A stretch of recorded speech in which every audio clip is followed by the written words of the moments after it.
Hello, greetings, viewers, and welcome to Tales of Winternacht and Chapter 12 of Book 4 of the Tale of Cybil Spear, our actual play D&D 5e campaign, and more importantly, our annual Halloween stream. If you have not been party to a previous Halloween stream, you've missed out. As we were discussing pre-session, this tends to be a pretty eventful episode, so we'll see if tonight lives up to that standard. But we'll have some fun shenanigans along the way. Uh, I'm Silver, and as always, I'll be your storyteller this evening. With me are our players Dustin, Saga, Ernie, AJ, and Conrad. I should have done like Simpsons Treehouse of Horrors, give you guys like funny little Halloween names, but yeah, moments past. For those of you tuning in for the first time, I'd like to encourage you to check out our other material on our YouTube channel. Also, like to direct you to our Discord server and our Instagram to join our community and interact with us. Links to all can be found in the About section of the Twitch channel. Before we get started, I want to thank Smiteworks for Fantasy Grounds, a virtual tabletop choice, Sirenscape for our amazing ambient sound effects and music, which you'll be hearing in a bit, Discord for our voice and video, which you should be hearing and viewing now, and Wizards of the Coast for Dungeons and Dragons 5th Edition, the game we play. Tales of Winternacht is not sponsored by, nor are we an official representative of any of the companies, and the views and statements made during our game do not in any way represent those of the companies, especially on a Halloween stream. We'll be continuing our giveaway this week. We're looking to hit 120 followers. That just need a few more to get there. Upon reaching that point, we'll be giving away a lovely set of stickers. Same rules as before. Enter the giveaway, redeem 100 channel points, activate the enter giveaway option, and join our Discord. AJ just nicely showed the lovely stickers that he's created that are up there with some character art. Everyone eligible can enter once per stream and accumulate multiple entries until we reach 120 followers, at which time, guess what? We'll choose a winner. And if you're chosen as a winner, we'll contact you on Discord to get your mailing address, send you your prize, hence the joining the Discord. I suppose I'm feeling generous tonight. So, as a fun Halloween stream thing, I'm going to throw in some extra giveaways tonight that I will cover myself. So, uh, going to give away some extra stuff throughout the session. Um, we'll see how generous I decide to get, but possibly some gift subs, some additional sticker sheets. So be sure to stick around. This will definitely be one of those be present to win. I'll take names at a certain point and then do a giveaway for who wins at that point. And to keep things fair, I suppose we'll do it as a one. You can only win once for the night. So we don't want to send 3 sticker sheets to the same person. That would just get a little excessive. Although who doesn't like 3 sets of stickers? Yeah, I Our would last love piece, yeah, stickers. last piece of housekeeping before we get started is we are still doing the guest player applications.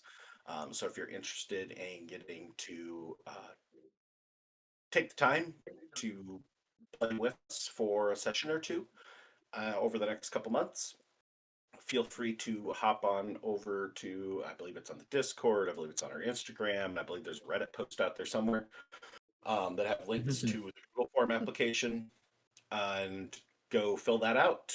Get us some, information, contact information, general availability, experience, all that lovely stuff. And then we'll be in touch. I'm going to start reaching out to people here in the next couple weeks to start lining some of those up. And yeah, looking forward to meeting some new people, getting to play with some new people. So that could be you. Take the opportunity to hop on over and do that. Okay, I'm done talking. I'm going to take the rest of the night off. So I'll turn it over to Dustin. You're in charge. Run. All right, I'm going to bed. Good night, y'all. You got to tag somebody. Oh, God. No. Y'all figure it out. I don't even want that responsibility. But coming on from last time, after grappling with the return from the Face Tree Key, the group decided or tried to figure out which door to go into next. Alfred relayed his past connection to one of the keys that Atlin sported, the Scythe key. Um, and he relayed that he had known it as a uh, flag from the Reaper pirates in his past upon meeting the members of Cybil Spear. Alfred steered the group, um, possibly to their own demise by going to the temple on Fire Key. After a little bit of deliberation to get there, they finally entered, and they met a fire heart by the name of Falder. Uh, he was sitting in a uh, mirror image of the Temple of the Burning Tree, and posed a test to all those that came before him.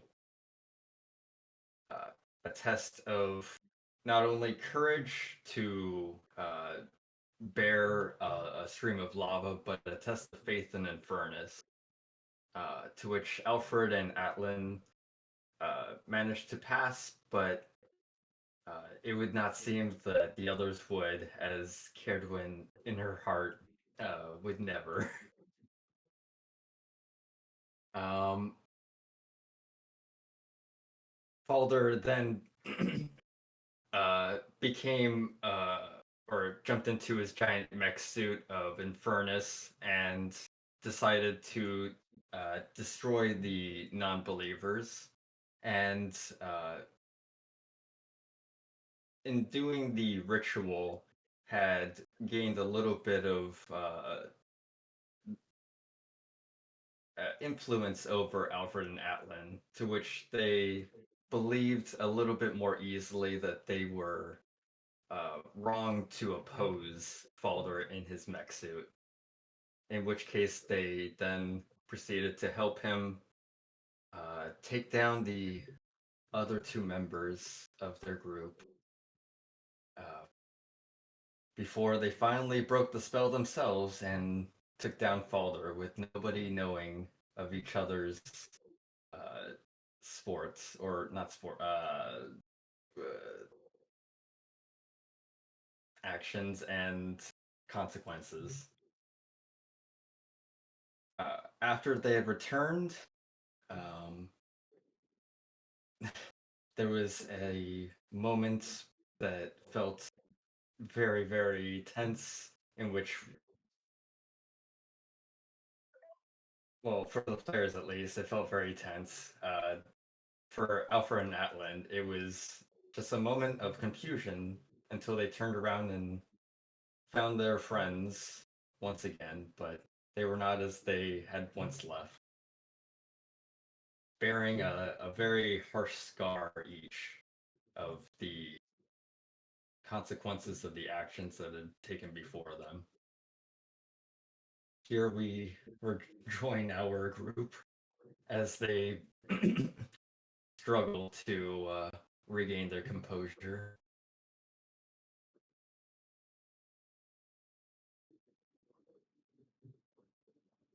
All right. As the four of you find yourselves in the familiar yet unsettling tavern, fire crackling in the hearth with lazy contentment, the scent of the roasting meat and sweet bread wafting through the air, the laughter of the patrons sounding genuinely genuine. I need wisdom saves from, we'll do all five.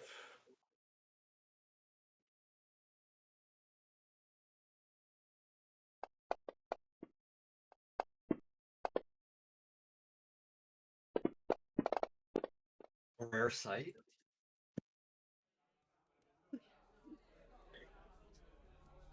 Sorry, Fantasy Grounds crashed for. It's opening back up. Oh, that's fun.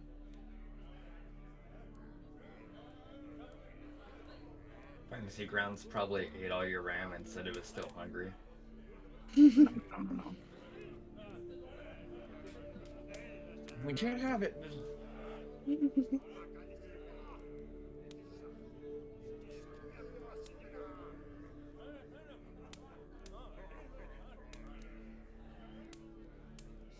you got, Gilgamesh? Me? Yeah, I said all you. 5 of you. All 5. Oh, I don't. I thought that. Okay, when you said 5, I'm like, sure, there's 6 of us. Surely that does not include me. The word all Wisdom means nothing save. to you. Well, it is, We that's get what really happens. crazy. I I'll guess. start rolling them for Nice. myself too. See if I remember things. Come on. Give me my first wisdom save. Well, it's a split party at the moment. We've got 2 successes, 2. Nope, wait. Yep. 2 successes, 2 fails. I love how the 2 successes are also the same Ah. total number. No. I thought that was a decent roll. Poor It's Alfred. close. It was close. It was 1 off. If you didn't have the Aw. -1, you would You didn't have the gotten it. -1. Okay, hold on. Oh. This will be funny to have a -1 in my wisdom. Circa 4 years 4 ago. years later. Nope. Can't get a decent. Ah. Can't get a decent above 10 wisdom save. Carradwin and Gilgamesh resist the pull of the ever-tempting food and drink, but the rest of you are thoroughly tempted by the intoxicating smells, and for those that have tasted it before, the memories of the taste, and it is quite a strong pull urging you to imbibe again.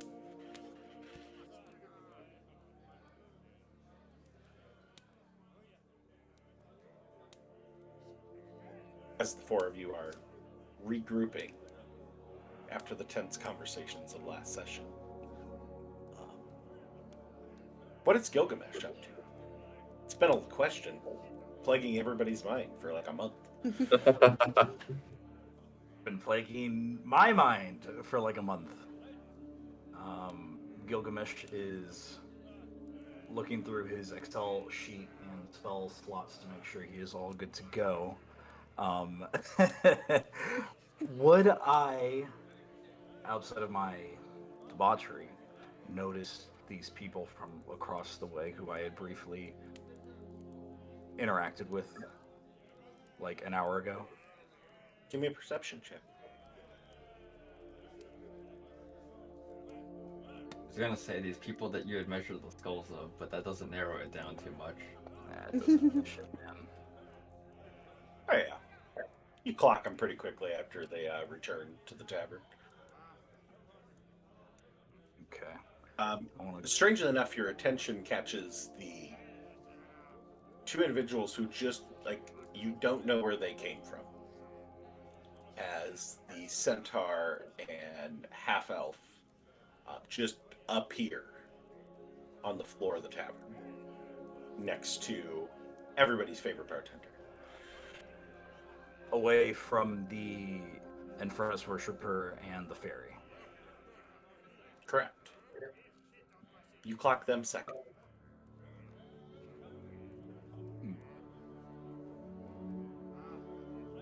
I go up to the horseman.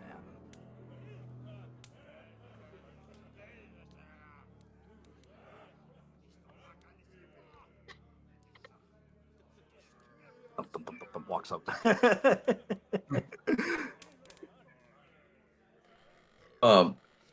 As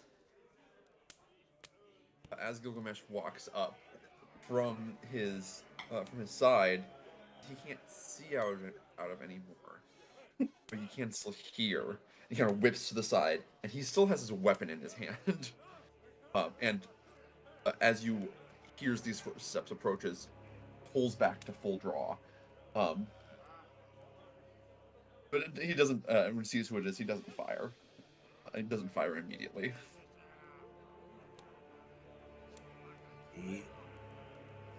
See. In my notes, you've had 2 eyes. But you have only one eye.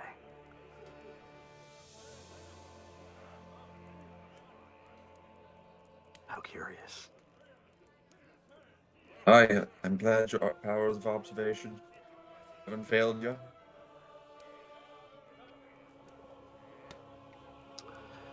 We had spoke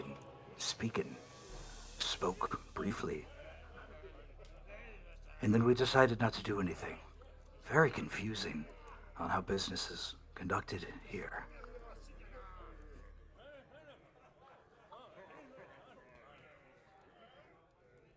I Just one.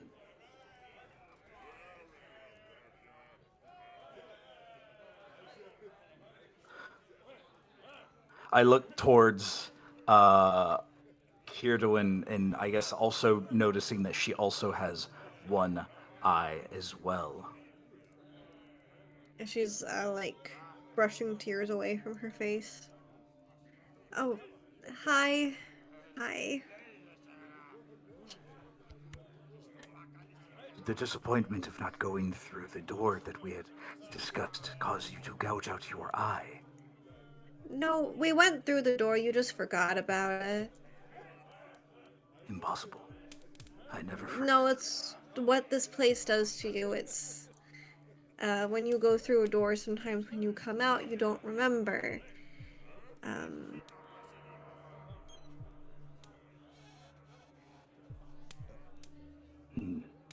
A failsafe to keep people in. Possibly. If you enter through the entrance door to a house, wander around, and then forget where the door is, you could never leave. Curate.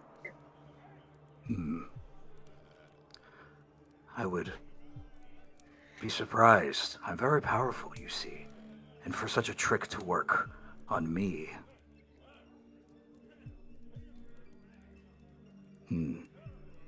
I mean, yeah, you were throwing around some really powerful spells in there.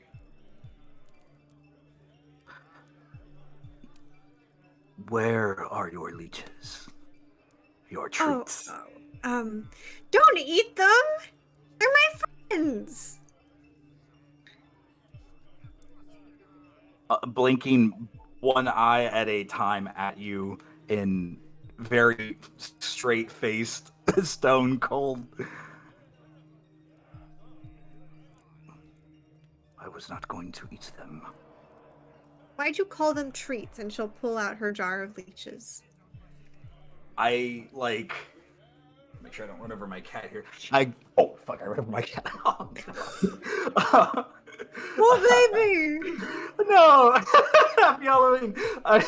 As she pulls out her jar of leeches, I get, uncomfortably close to it. My face would be, distorted through the glass. One eye getting bigger than, the other.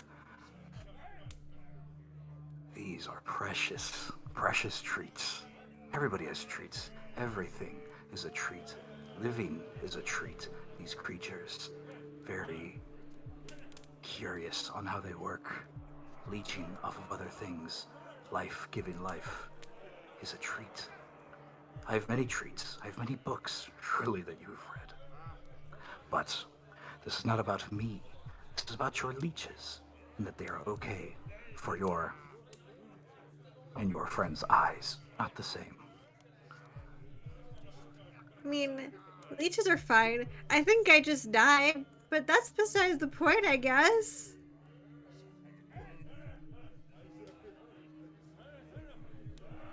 Died.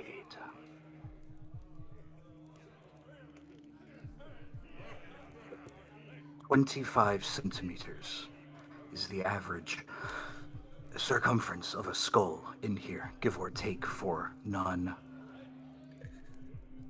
more beast like myself. 25 centimeters average distribution, standard deviation of maybe 0.3. I grow tired of this. I wish to leave now. There's nothing left to learn here. Unless you have spell scrolls. I can copy those very fast. I am very powerful. Wouldn't we all like to leave? Maybe when we leave, you can find your other eyes. Maybe switch eyes, 2 different colors. Very cool. Maybe someone if you else's keep asking, I'll eyes. remove one of them for you. Not if I go on this side. And I just go on the side that has no eye. I would not like to test things, though. The last time you shot me, I wasted a very powerful reaction. I would not like to do that again. Nor would I like to see you fully blinded. I would like to leave. I have places to conduct my business. Then I encourage you to leave. Okay. I walk away and I approach Alfred and Atlan, seen as they both have 2 eyeballs. They are probably the stronger of the 2 in the party. You'll find Alfred sitting at a table. He's sort of like dejectedly hunched over. He's like straddling one of the bench seats, and on his right side is a small plate of brownies, and he's just grabbing one at a time and just like mindlessly eating them. Seeing as I have resisted the temptation of eating, I immediately turn my attention to the strongest member of the party, Atlan. Is Atlan eating? No, Alan isn't. My intuition remains correct then.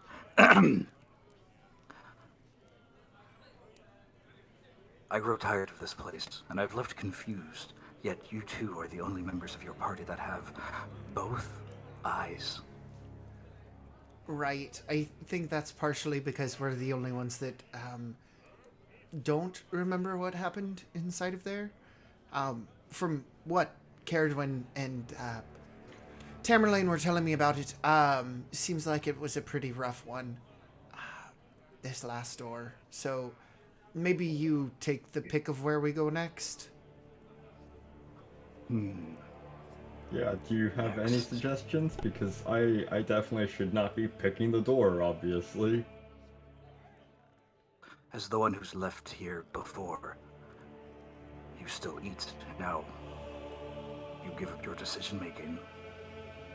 Surely you, and I point to the fairy, are the strongest one here and should be made leader. And as you do that, you hear the sound of slurping the bottom of a cup as Atlan is finishing a smoothie.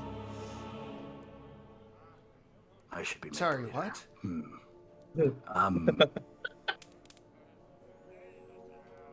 Just let me have my damn brownies. At your own risk. I would be more... Never mind. The teenage girl said that she died. I only have to thank the leeches for not killing her outright. Some homeopathic medicine maybe brought her back. As for the horseman, I think his spirit was too much of an asshole to leave, which is why he also came back. But they took his eye as retribution. Well, we do have a key that might correspond to that, and Atlan will go ahead and pull the key ring that he has on his strap around and go ahead and dangle the one that has a tombstone on the end of it. If we're talking about being dead and all, maybe they could reclaim what they lost if we used this one. I am a father and a grandfather and maybe a great-grandfather. 10 eggs laying 10 eggs laying 10 eggs. I have much to live for. In my studies, I have business to conduct out of here. If you think going through these doors will let us out, then please, by all means. But I have no intention of dying. Which is why you cannot remember. He cannot see. Her leeches saved her life. You need me to help guide you. I will take this as a noble sacrifice of my studies to help you. I will give a noble bow as the front part of me lifts down my tail, acts as a counterweight, that I am never faltering. Give me a performance check. Or an acrobat. Your Neither. I get a +2 from acrobatics, so let's do that.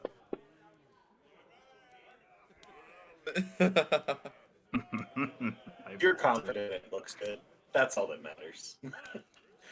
That's all that matters to anybody.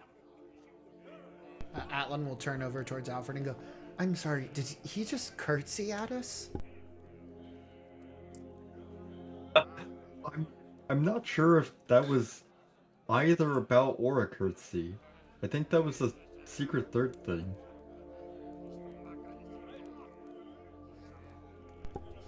But he seems genuine? Right. I've never sensed anything but genuineness from him. But then again, it's hard to get a read on the fellow. Gilgamesh, if you want to go ahead and take this, seeing as how you plan to nobly sacrifice your efforts to help us, and he'll go ahead and pull the key off and hand it over to Gilgamesh, the Graveheart key. I will give it a sniff. Does it smell like anything outside of iron?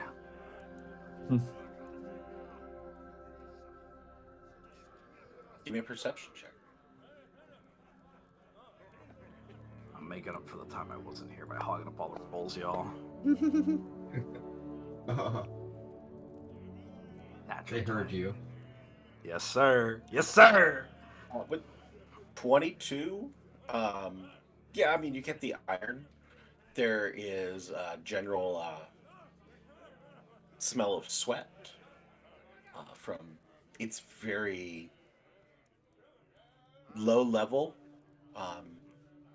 representing that you, because you're so intelligent, easily deduced as being, it's been away from the source for a while. There's still a little bit of residue of some sweat smell from somebody holding it in their hand. From that, don't pick up any other smells. No arcane stenches, just BO and pennies. Yeah.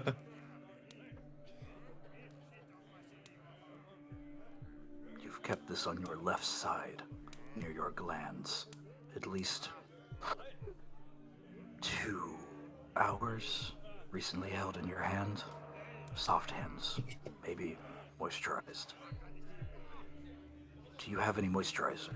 My skin is getting scales very dry. Nope, I don't really moisturize. Just got baby soft skin on this hand and tough calluses on this one.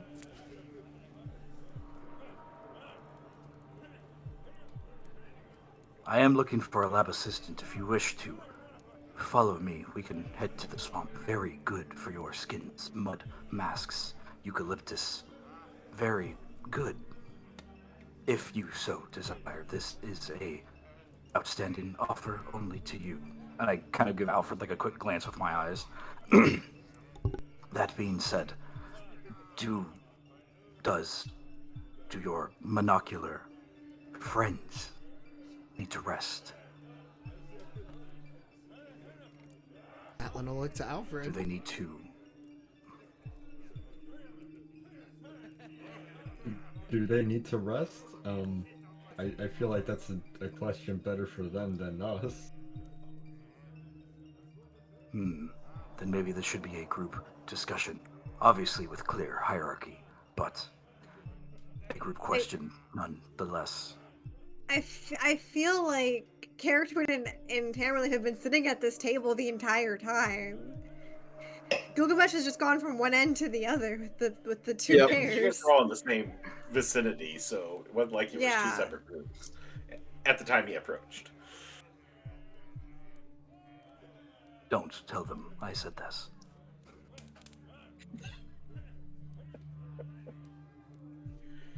He turns around. Pan down the table, yeah. No, I feel like Caradon's probably still sitting next to Atlan. Like, has just been there the entire time. Right. I mean, outside of the, like, you know, mental toll it took, I feel fine. Weirdly fine. That's what makes Yes. it worse. You feel fine with your missing. Well, I'm not dying anymore, so maybe everything in comparison to that just isn't bad. And it's a point.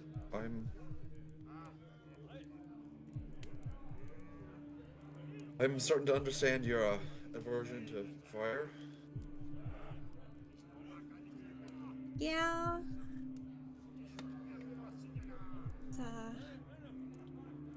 Really didn't like being reminded of all of that.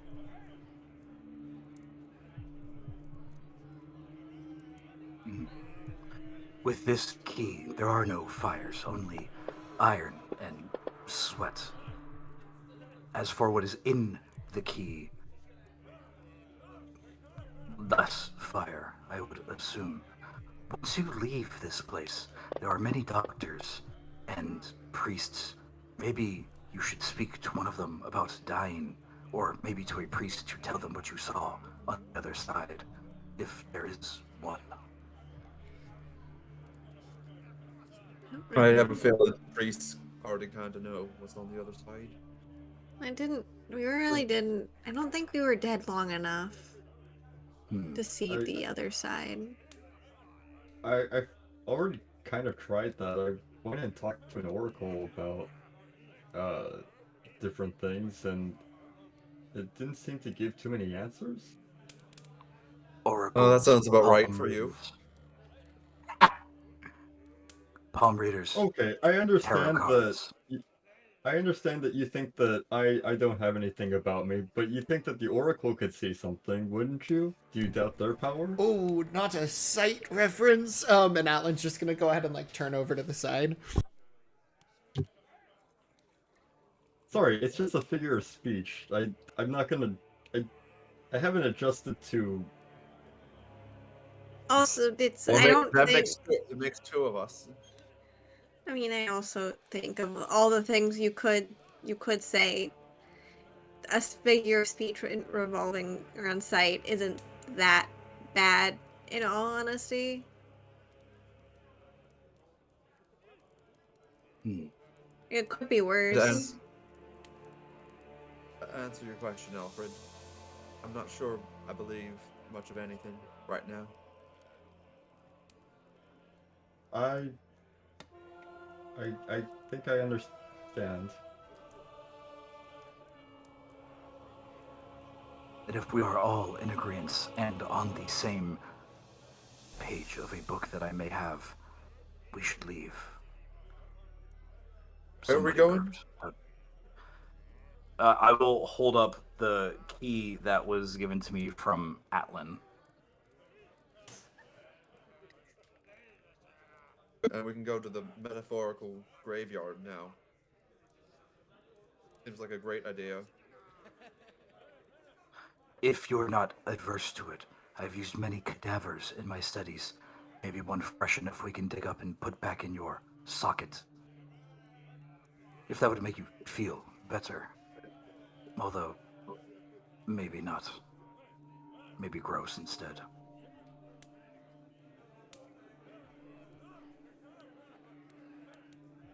I do perform surgeries as well. Let's. I would not let you touch anything inside me. Let's just go. It's if I sit here any longer, I'll start lingering on everything that happened in the last door, and I just want to get out of here. And the faster we go through more doors, the faster we figure out a way out, and maybe I'll just forget this entire experience. Maybe you really want to, but In reality, I'm sorry. Like, I don't know how much you'll forget. There's a lot that I still remember from my last venture here. Oh, do you now? I remember a lot of the death and trauma. Yes. The people that were lost. The people that died and didn't come back. Probably an important question now to ask, but did you die whenever you were here last time?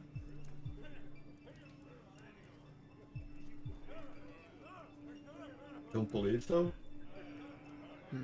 Just to confirm for consistency's sake. Because if the two of you really did die, and then you came back, but you're here, does that mean that we're just good to keep on trying? We can go ahead and throw ourselves in a little bit harder, really fight these towers and the tree with a face on it. Oh, what? Oh, right. What he was talking about.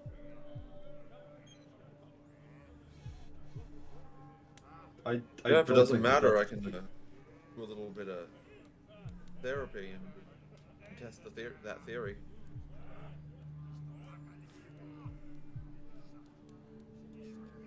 I don't know if I would rely on that.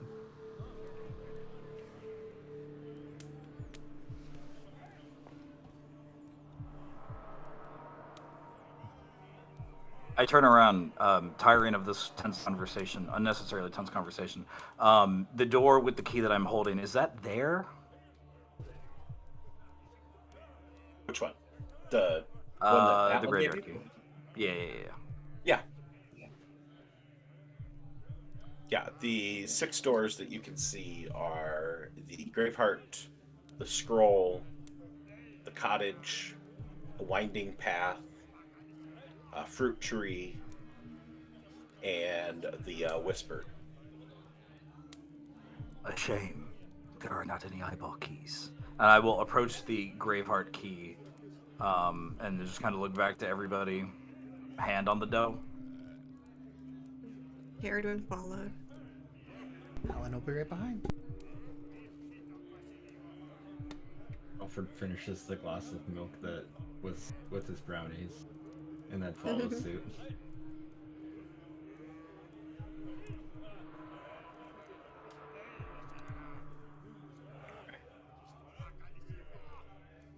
So you step through, one by one, into the black void. No sound, no light. Hear a faint clink of metal. Soft breeze. Dry crunch of something beneath your feet.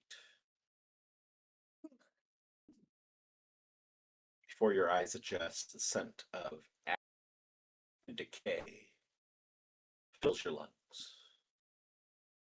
Slowly, your vision bleeds back into view.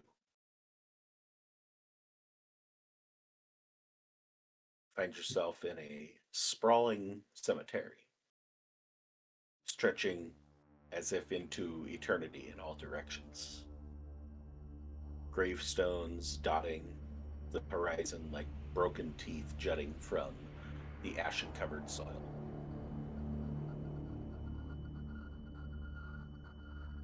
Tendrils of mist curl amongst the gravestones, mostly at the outskirts. Little thin wafts coming through your area, but not really blocking any sort of view or causing any issues with sight at this point. Occasionally, one of these tendrils of mist kind of just wraps itself around your foot before dissipating and floating off. Hear the faint toll as if from a temple bell or a city watchtower echoing off in the distance. At one point seeming loud, like it's here with you in the cemetery, before immediately trailing off, sound like it is miles and miles away.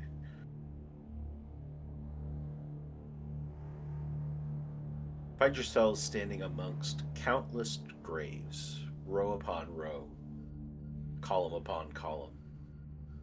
Stones slick with dew, carved in jagged, uneven script. Uneven,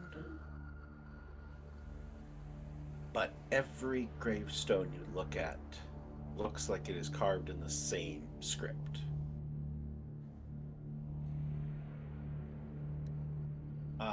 Everybody roll me a d20.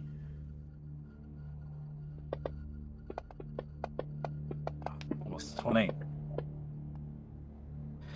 Yo, come on. What would you do without me? No. Alright, you two roll off. But managed not to roll off. Oh boy. Alan's like, you can have it. It's good. Alright. Gilgamesh, we'll start with you. What's the first thing that your character thinks or feels as you're standing among these endless graves stretching off onto the horizon? Cold. Colder than normal. Colder than the blood in my veins.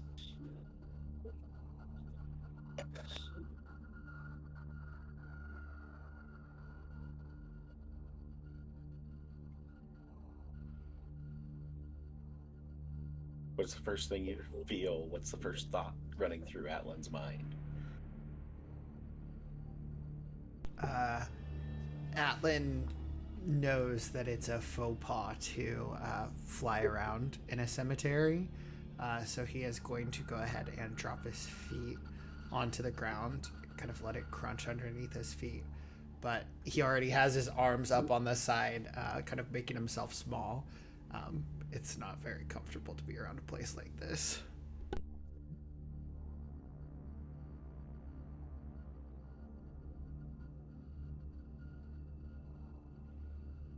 Caradwood, Mm-hmm. thoughts and feelings?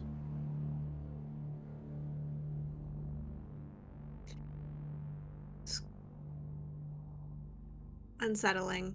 How quiet it is unsettling. There should be something, even in a graveyard, there should be the sounds of something.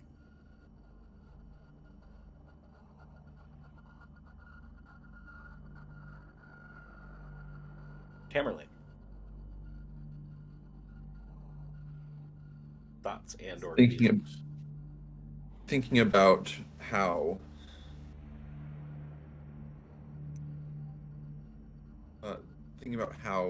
close he was or should be, or where I have to be one of these people in a grave under a gravestone.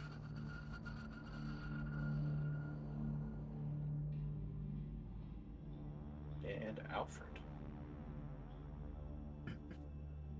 Like every cemetery he passes, he usually, if he's passing, he'll hold his breath. Since he's just standing in the middle of one, he can't hold his breath forever, but he slowly intakes the slightest of breaths, almost to not even allow the spirits to inhabit him. But he's very tense. As these thoughts and emotions run through you, what do you all do?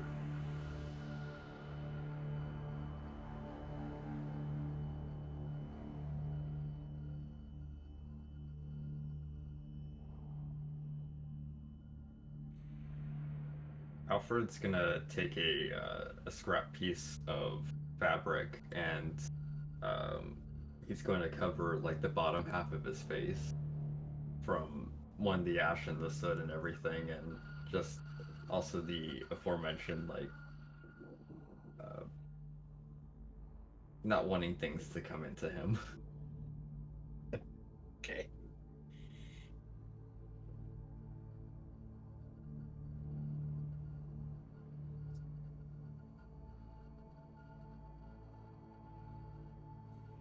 Clearly, we Here's should when- explore and not stand around. Gerdwin's eyes are kind of roving across the scenery, or eyes roving across the scenery. That's gonna get hard to get used to. Yeah, let's start moving.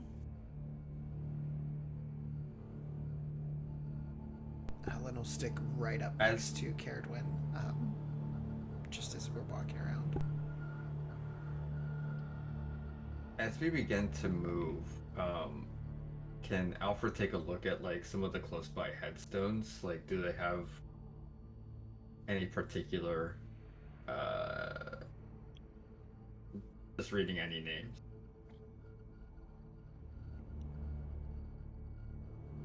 As you look at the headstones, give me a perception or an investigation check. Mm-hmm. Tamerlane is standing kind of towards the other side of Caradwin, a little bit behind, slightly protectively, watching Atlin and making sure he doesn't do anything that might hurt her. Alfred, using his flash of genius, makes sure that he takes the bandana that he's using to cover his face and he rubs his eyes to get things out of his face to make sure he can see better. Because he needs to see things. Can I have a +4 to my... You can. You may do so.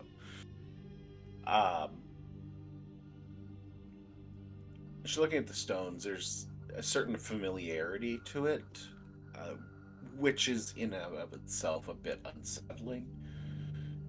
You can't exactly place it with a 13. However, there is one sense of familiarity that is very, very clear to you, as each stone that you choose to look at has a name that you recognize of someone that has died in your past. Some closer than others, but everyone is a name you recognize as somebody that you know is gone.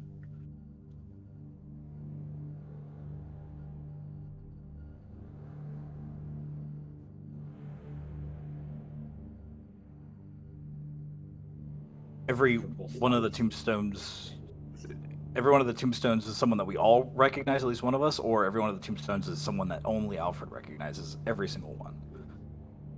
Are you looking at the tombstones? I'm walking, but I guess. Yeah. As Gilgamesh looks at these, you can give me an investigation or perception check.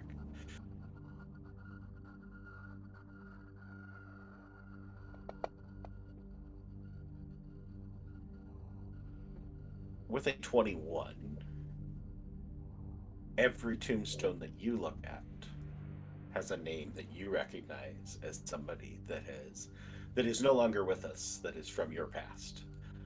And in addition, each one of these tombstones is etched in your handwriting.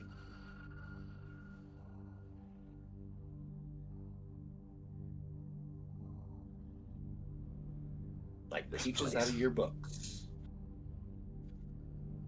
All different names, though. Yes. Or the same name. Okay. This place plays sick, but funny tricks. You think this is funny? There's a sense of humor behind everything. Learn to laugh, live or die. What do you mean?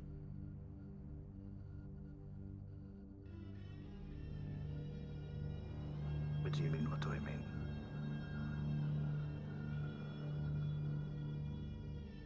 What is the I'll- trick?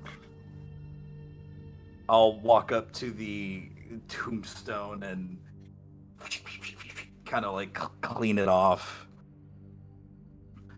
This place evokes a sense of grief. Each one of these tombstones is somebody that I know has personally died. I don't know if I've known this many people, though. There are many tombstones. I would Because wager. some How of many them- people?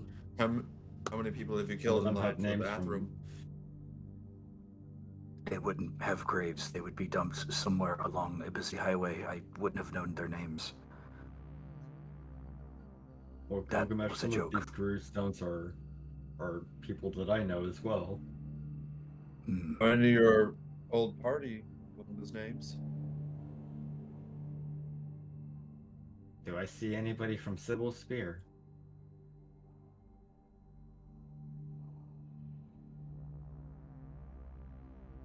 No. Alfred, after, I guess, frantically looking over a few in the vicinity, walk back. None that I can see. Thankfully. Gilgamesh, as you clean off that one stone, brushing away some of the overgrowth of weeds and plants at its base, you notice that there is an epitaph on the base of the stone, but it shifts each time you look at it. It's a different one.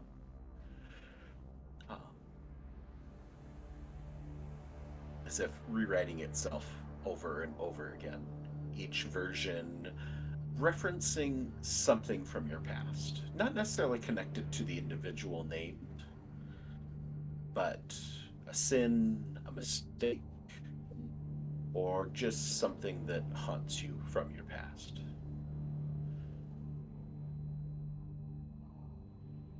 Alfred, I will say that you would notice is the same as you're looking for the Cybil Spear names. There are these different haunting phrases, references. As soon as Alfred clocks that, he stops looking at the phrases and just looks at the names. I'm going to put you on the spot, though. Tell me what one of those phrases is.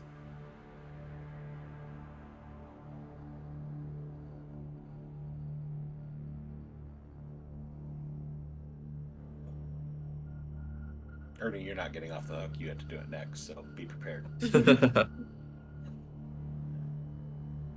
One of the epitaphs on the gravestone. Mm-hmm. Some reference to something from your past that still haunts you. A mistake, a sin, a ghost.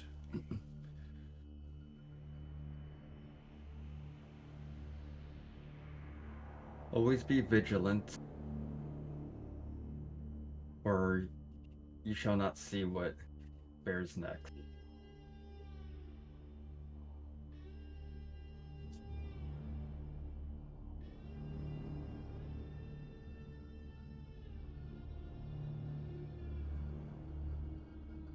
You'll see that on the bottom of Lee's gravestone.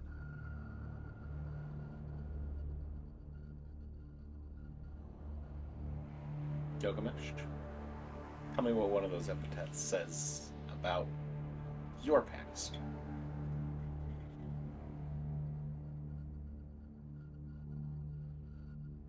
Poor minds, poor copper, poor decisions. Nasir. Hmm.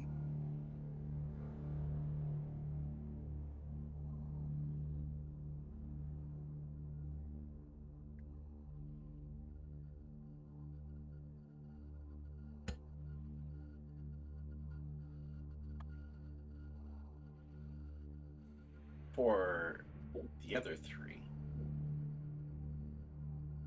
hearing this conversation out of the corner of your eye, up to you. If you are looking particularly, it is up to you. But You can either give me a Constitution save, I suppose, a willpower save to resist the urge to just give into curiosity and look at what you'd see.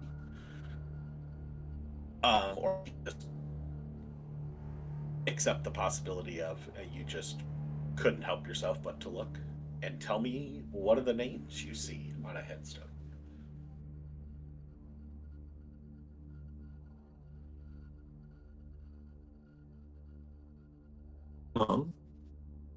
So I think Tamerlane would give into the curiosity. But could I make could I, as we were walking through, he was like scanning, like more scanning around, like making sure there aren't any hands bursting up from the graves or like enemies or any kind of danger around. Sure, give me a perception.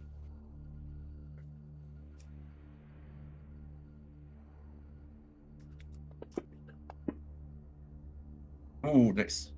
28. Really the only movement you see in this cemetery. There's no wildlife. There's no leaves fluttering on trees. The trees are all bare, the few that you can see. No, nothing to give rise to any sort of like activity. You're not seeing any movement coming from below the ground, above the ground, on the ground, other than these tendrils of mist and fog that continue to weave their way amongst the tombstones in various different patterns.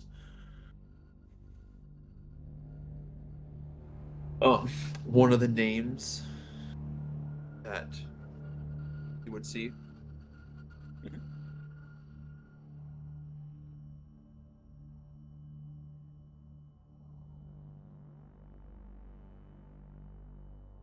Um,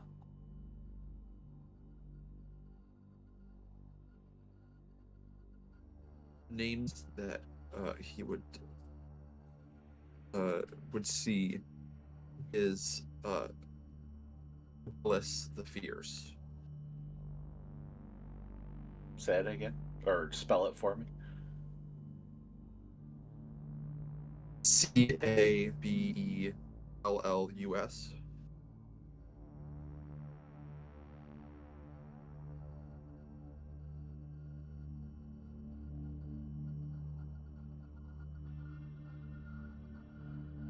But the other two. Is Caradwin looking up at all, or is she like making eye contact? Has she been lured to the headstones? She's been, for the most part, trying to keep her like trying to think. She's been kind of trying to keep her eyes down, trying not to look at them, but it's like she can't help the curiosity, and her eyes keep just like panning. Her eye keeps panning over to um one of them.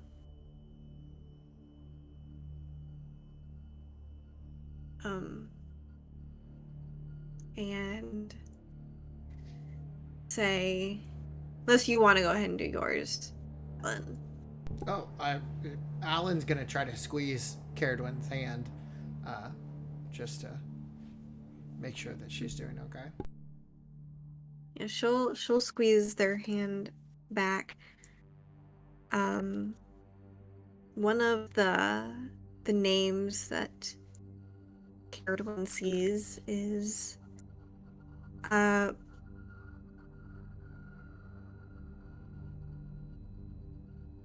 she's reading it. Her brows are furrowed. And she's shakes her head. The epitaph says,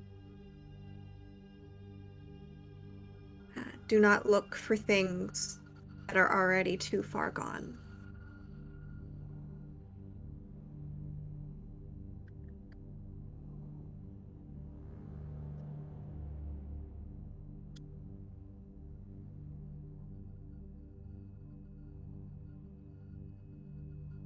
And what's the name? Brialyn Derfell.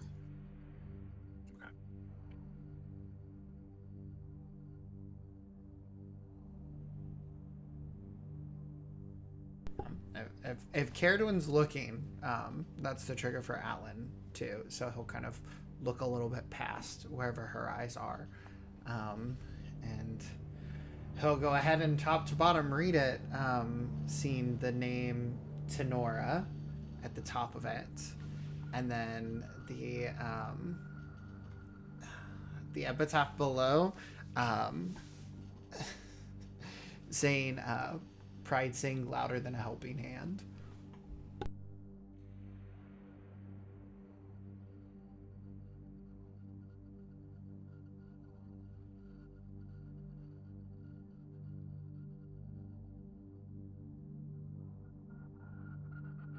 As you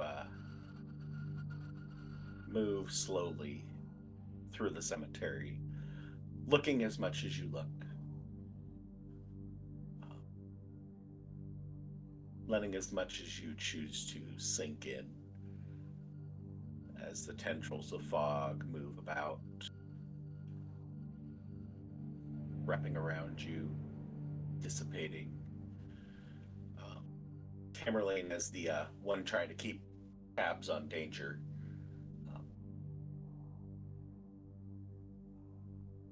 Distracted for a moment with that particular tombstone, but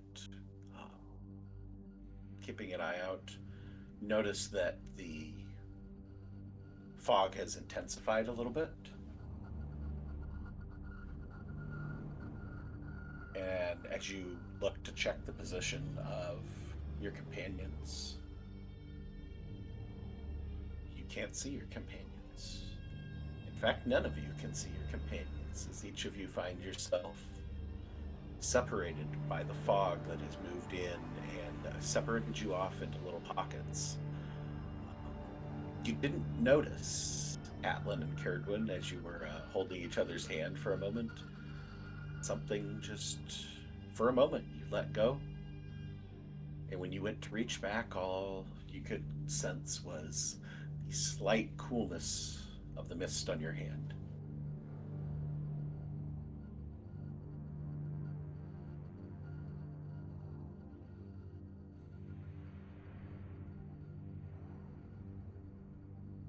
You can't see your friends. What do you all do in reaction to this? I freak the fuck out and start casting fireball. I'm burning this mist. You cast that at? Fifth. Oh. Yeah.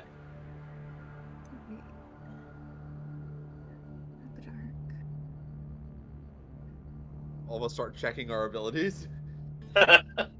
Yeah. Alfred just sort of freezes. I guess he's still by one of the headstones. Not that you see. So no. Okay.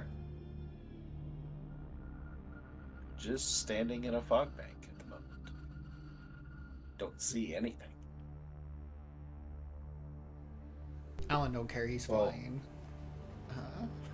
Isn't that scary? Forget that decorum. It's out the Nah, window now. yeah, no, all of the respect that he had for this place was gone the moment that I started doing messy stuff like this. After a moment, Alfred will try and collect himself. He'll go through his mattress to get down, and then he will set up a little box on the floor, and it'll snake out a particular way, in no particular direction in this case, but usually it would. And he's going to get rid of the fog with a wind wall.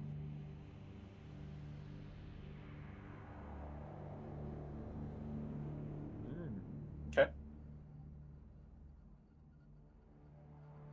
What's everybody else doing?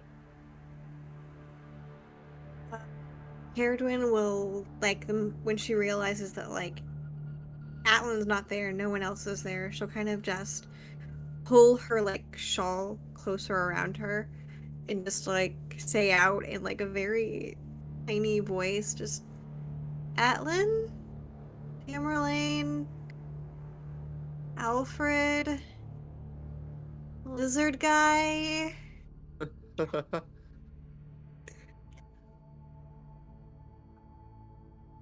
Which each of you hear, but just on the faintest of whispers, like it is hundreds of feet away. Tamerlane pulls out from his saddlebag, pulls out his lantern oil, and as he's kind of reaching around, drops it. He's still not used to the depth perception of one eye. Fumble around in the fog for a bit to find it again,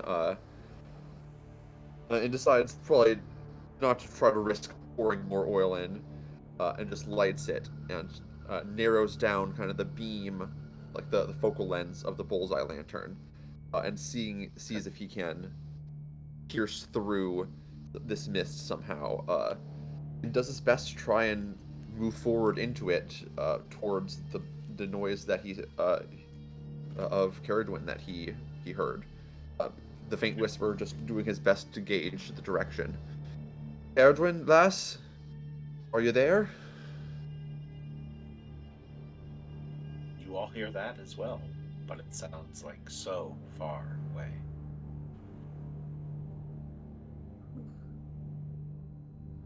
Hearing far whispers, Atlan is going to go ahead and take out 2 of his bolts for his crossbow, and he's going to go ahead and flip them so that the fletching is facing outside. And through both of those, he's going to go ahead and cast something that he has done before to find Caradwin, locate animals or plants on Caradwin's leeches. Oh, That's nice. funny. Okay.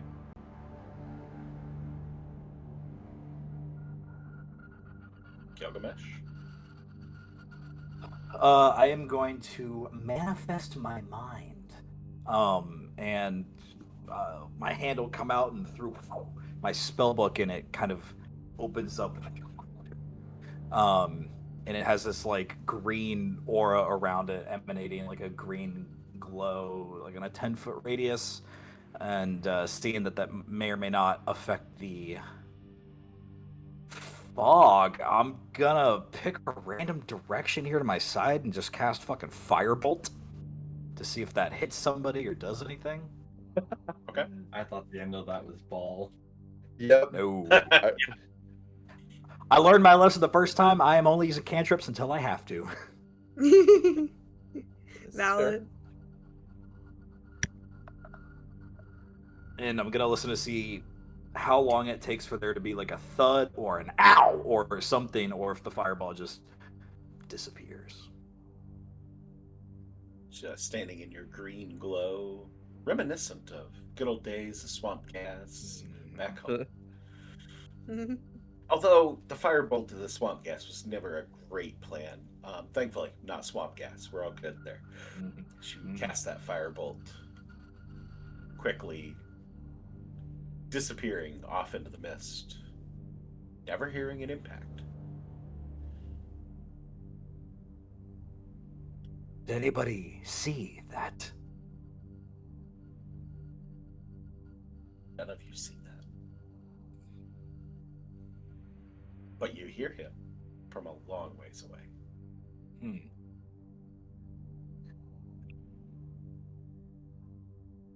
Not seeing much of anything. Alfred, you cast your wind wall,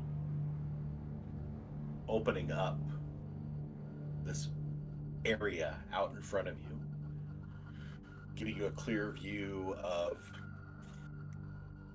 rows upon rows of gravestones, None of your friends.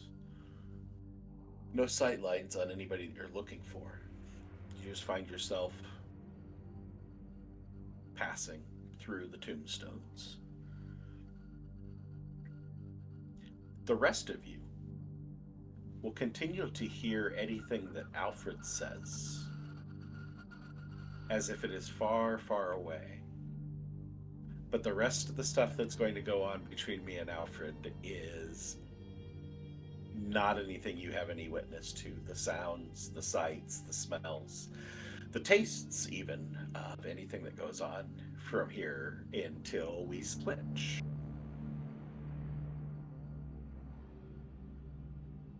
As this fog parts, opening up this clearing in front of you, Alfred. Small clearing of cracked earth. There's a little bit of a gap as one gravestone sits solitary beneath, set amongst a grove of trees, bare trees, no signs of leaves, no signs of life. This one solitary tombstone. On the stone, there is a mass of vines that completely covers the gravestone, except for the place where the name is.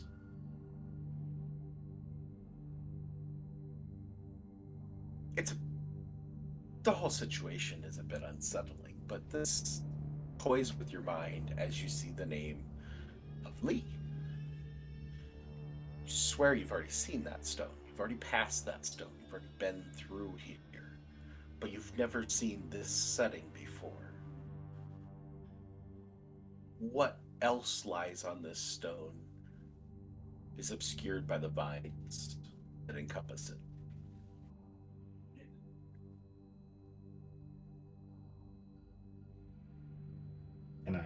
Can I come up to the gravestone and clean it off? Grab my short sword and just hack away. As you hack away at the vines, every slash just causes them to redouble their efforts. More vines animate and move across, tightly binding this tombstone.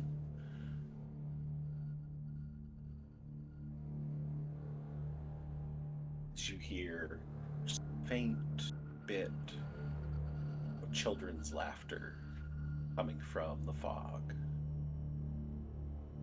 A familiar chuckle, familiar laugh, one you haven't heard in more than a decade.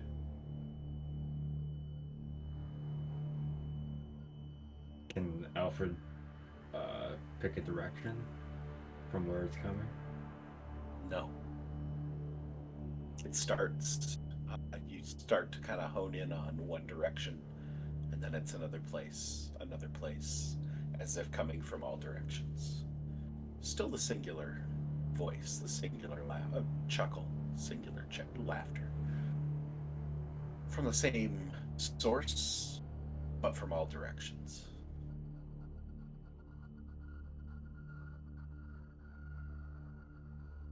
Alfred's just gonna try and take a deep breath and block out the voice. As you take that deep breath, what emotions are going through Alfred right now? Alfred remembers his lack of observation, his lackadaisical attitude about the day.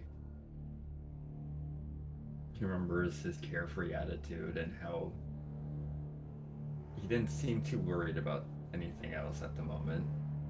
He was just on a little excursion.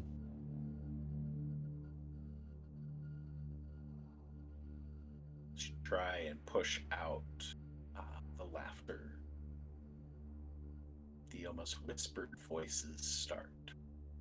Not the whispers you've grown accustomed to in this hellhole.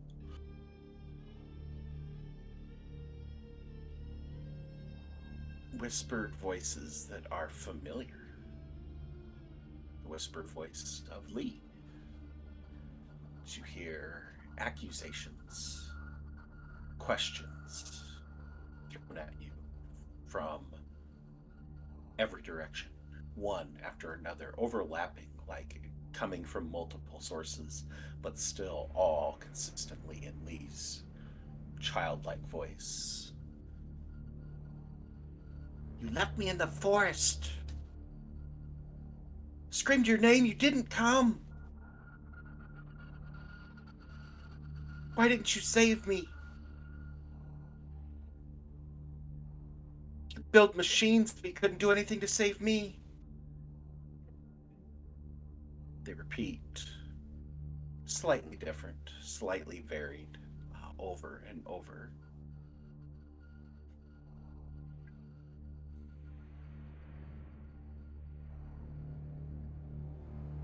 Do you respond? No, I think Alfred is a bit overwhelmed with the whole situation, and he sort of just kneels down by the gravestone and just looks at the name and listens in for a little bit. He goes between like listening in and trying to block it out, not deciding whether or not he wants to hear it or not. As you attempt to at least ignore it, the voice goes from pleading and gentle, maybe not the best word for it, but gentle accusations, light accusations that are more questions than accusations. They start to shift to more anger to them.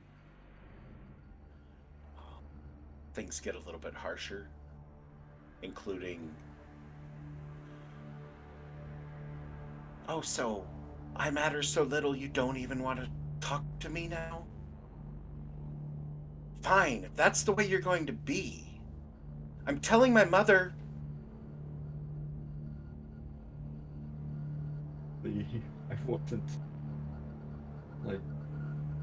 I wasn't the only one there. Your father was there too. I just looked away for a moment. I'm Oh, sorry. blame my father. That's fitting.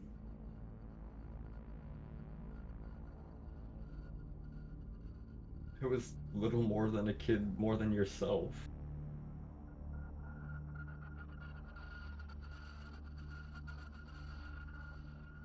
Give me a persuasion or a deception check. I will let you choose how you are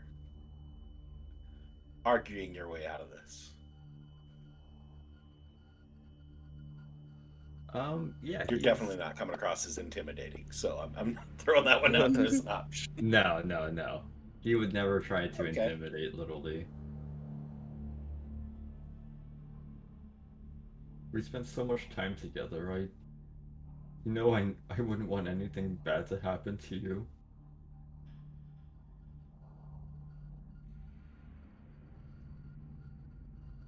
Did you say you kneeled down, or are you just standing at the gravestone? I kneeled down. Okay.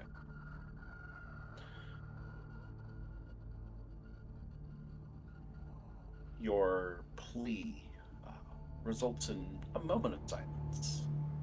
No accusations, no questions. Give me a perception check. That's not a deception check? Perception. Or perception. Like, that throws me for a loop. 16. Okay. You feel just a subtle tremble in the earth at your feet, on your knee.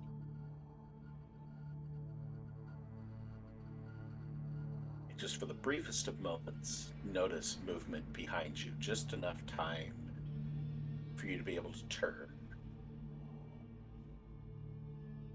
as a figure resembling Lee comes dashing from the fog towards you. Is most very clearly a semi-transparent ghostly image, but solid enough that there is something there. It is not just a minor illusion of sorts. He charges towards you, stick in hand, raised at you. The thing that stands out the most as he charges at you is through that semi-transparent, translucent view through him, you can see just a glowing beacon of light that is pulsing where his heart should be. A reddish purple glow as it pulses. I need you to give me a read on Alfred's heart rate and Alfred's general demeanor right now.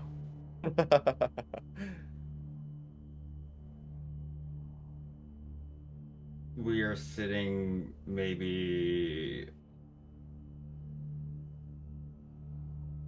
130 over 90, I guess. Okay.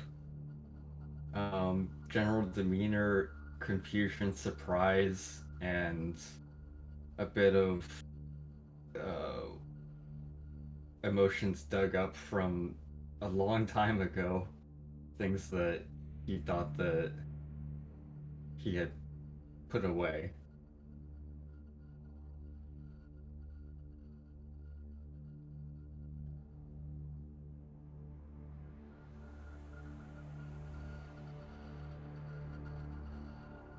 You say he's charging at me? Mm-hmm.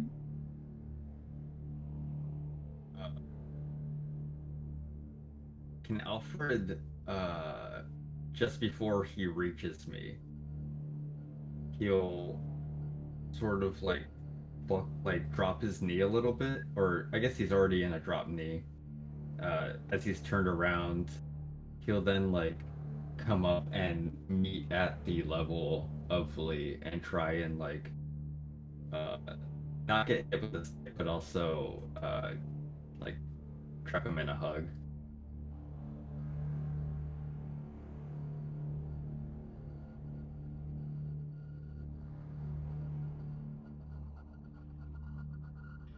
Give me an acrobatics.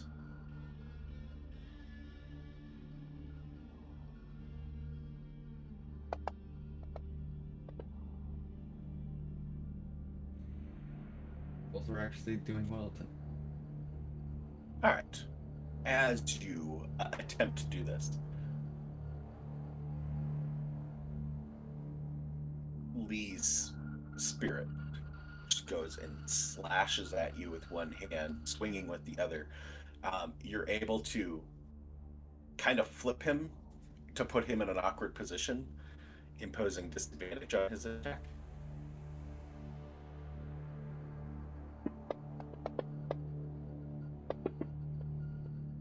It's going to be a nat 1 with the disadvantage. As he goes tumbling through the gravestone, appearing back on the other side, skittering across the dirt, rolling. It's your turn. What would you like to do?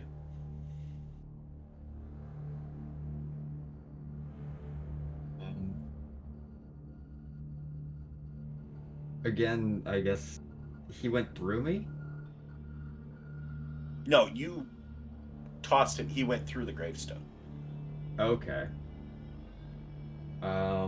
Yeah, I'll not hop over the gravestone. That'd be terrible. I'll walk around the gravestone. It's the natural thing. It's just to hop over everything. Yeah, he'll run around the gravestone and see if he can re-grasp Lee in his arms. Okay. He's Give not. me. He's not gonna. Go ahead. I was gonna say that'd be a grapple.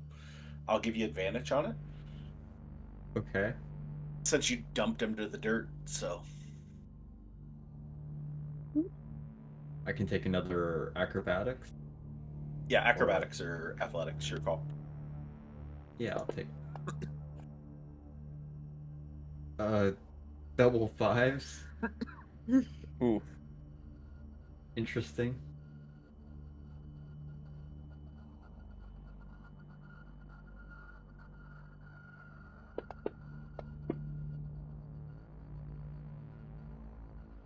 All the while, he's just gonna be yelling, "Stop! I don't want to fight you." You succeed in grappling him as he rolled an 8. Ooh. So your 9 wins. Funnily enough, also rolled a 5. Oh, But I guess I should be able to beat a child.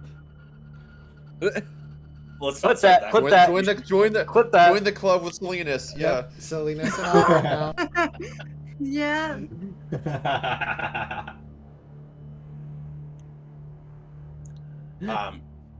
You grasping him, just he fights and fights and fights, is like attempting to pull away.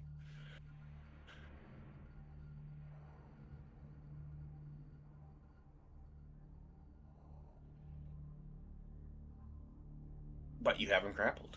He has no movement speed. Please, Lee, I'm so sorry. I never wanted anything bad to happen to you. You're like a second brother to me at times.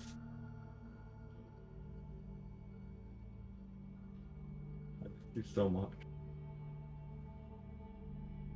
Looks up at you, eyes just kind of burning with fury. Then you should have saved me. And he'll go and just like attempts to punch through your chest. I wish I could have watched you grow up.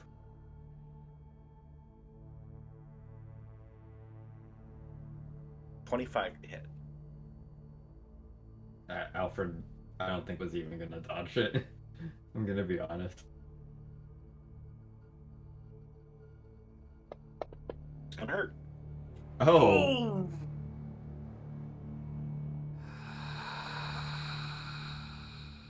As his fist just goes through your body, there's just like a sinking feeling, like you're like a black hole is opening inside you. Basically, like everything being sucked in towards this before he withdraws. As you take 18 points of necrotic damage. Ooh. And I need a con save. Okay.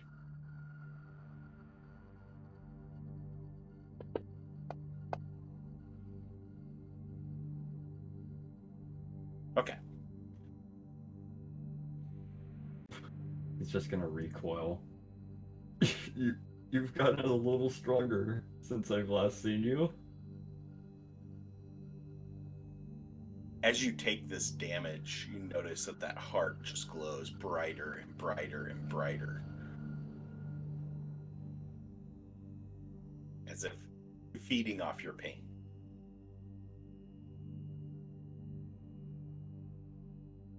What would you like to do with your turn?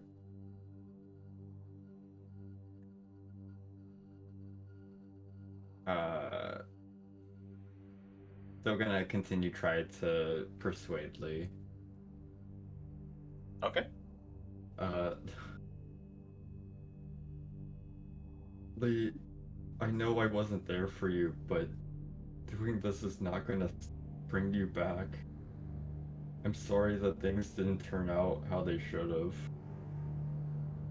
But I've got to do things, and I gotta get out of here. I need your help.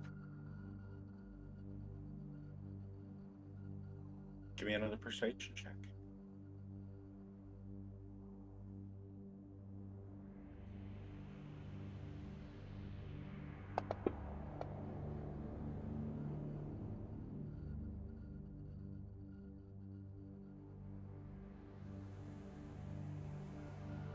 If you'd only just watched me. If you'd only just watched where I was going. You could have saved me from him. You could come here and be with me now. And he's going to swing again.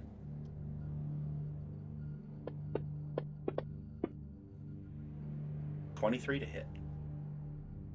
That hits. You gotta disintegrate him, bro. You gotta do so. You gotta send him to the Shadow Realm. 21 points of necrotic damage and another con save.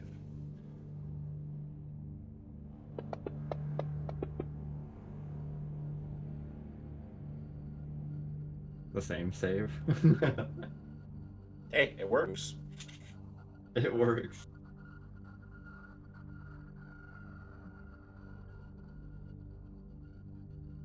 I'm sorry, Lee. I can't do that. He is. It is my turn now. It is your turn. Lee is going to. He is going to let go of Lee and apologize once more before taking out his blade and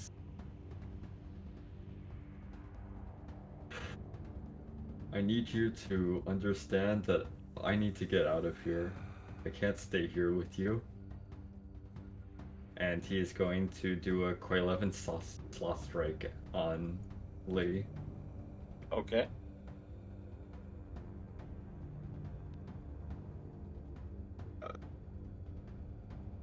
Okay, yes. It's the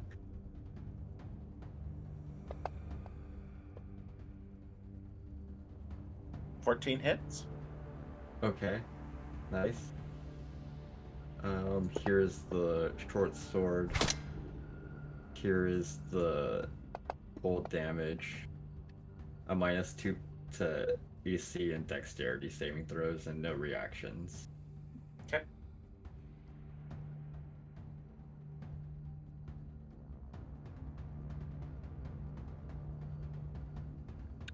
You said that second one was force, right? That's cold damage. Cold. Okay. Cold. Sorry, yeah. Okay. He's basically slowed as well. Yes. As you do this, he seems sluggish, but just refocuses his attention on it. Knew it. Never really cared about me. And he'll hit you again.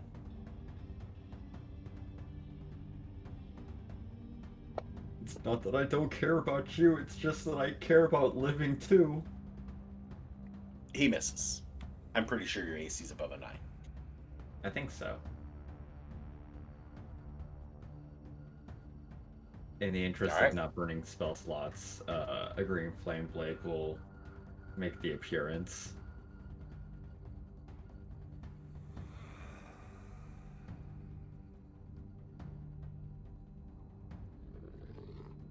As all of you are hearing Alfred plea with somebody at the whispered faraway range, you just hear him talking to this person, Lee, and pleading with them.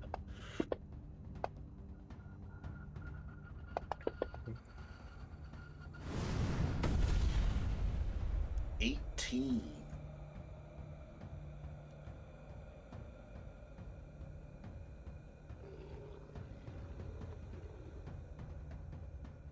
As you impact Lee with your green flame blade, the flame just goes and starts to reverberate out from the slashing wound that you leave as it just starts to burn away at this ghostly figure. As he collapses to the ground on his knees, just looking up at you, pleading. But then his look slowly changes to more of a look of possibly peace, as the last of his shadowy, ghostly figure burns away, that glowing beacon of a heart drops to the ground. The only thing that remains of Lee next to this tombstone is this still glowing in pace with your own heartbeat. As you start to relax and start to calm from the situation, it calms and glows dimmer. Can Alfred scoop this part up? Yep. What is the texture of it? Weight-wise, it's about halfway between a piece of glass and a stone. The look of it is far more glass-like, like thick glass that's been layered upon layered on top of itself. It's not clear straight through because of all the layers and the different contours. That is not just a smooth shape. That it picks up shadows in different places so that you can see a light source on the opposite side. You would be able to see, like if you hold it up, and in your current location where you can see up and see stars, you can see a little bit of starlight come through, but it's refracted and repositioned in different places because of the shaping of it. But it continues to give off its glow in your hand. It's warm to the touch, but not hot. Like I said, a decent heft to it, but fits in the palm of your hand. Alfred's gonna take it, and on the inside of his cloak, he'll store it in one of the pockets that he's fashioned, keeping it close to his own heart.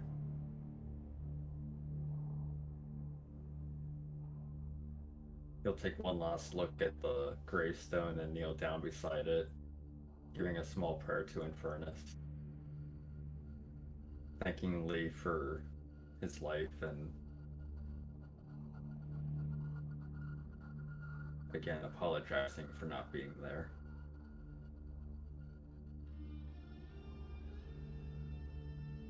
As you step over to the tombstone, you notice that these vines that had been covering it have started to recede, turning to ash, and breaking away, and leaving an epitaph that just simply says, "A good friend." Atlan.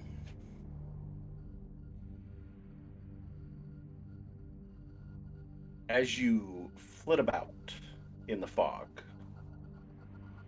find yourself entering a small clearing as your wings do a little bit to fan the fog away, creating a little small area of visibility and revealing 3 tombstones before you. Stones are ornate with metal inlays where the names are carved. Give me a investigation, or it was an investigation or perception check. If it wasn't, that's what it is now. I will gladly take a perception.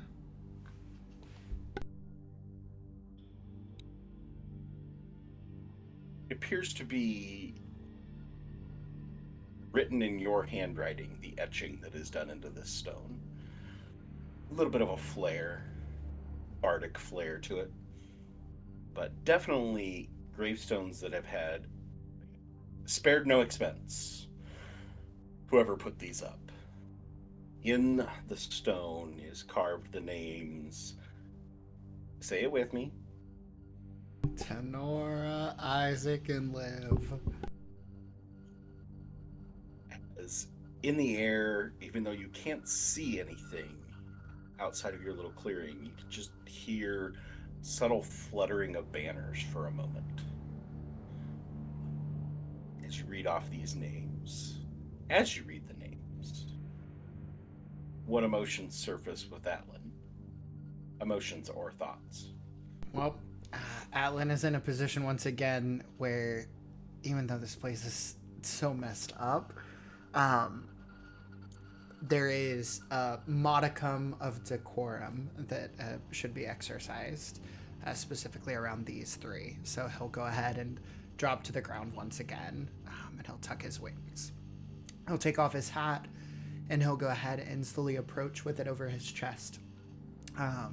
A little scared to look up at the actual tombstones. His eyes linger on the ground, not too unlike Caradwen, before finally lifting up so that he can go ahead and see them in all their glory.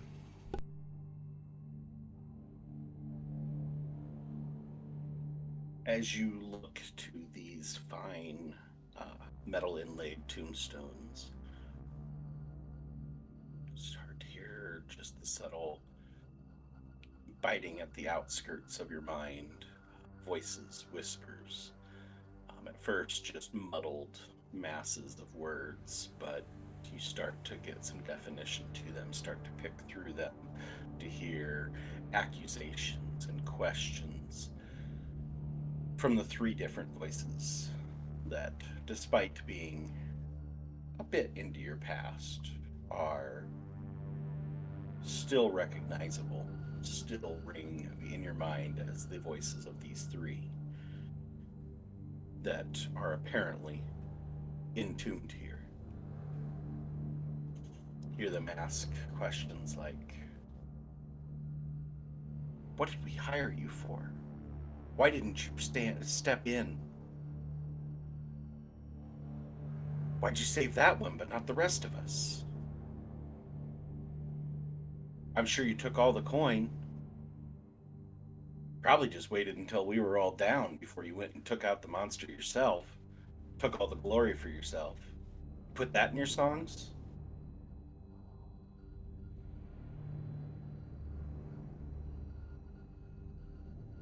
I think Alan goes to speak, but just doesn't have a witty retort, as all of these strings of accusations just keep on going in, and he just tightens his grip around his hat, missing the fact that Caradwen isn't there to squeeze back.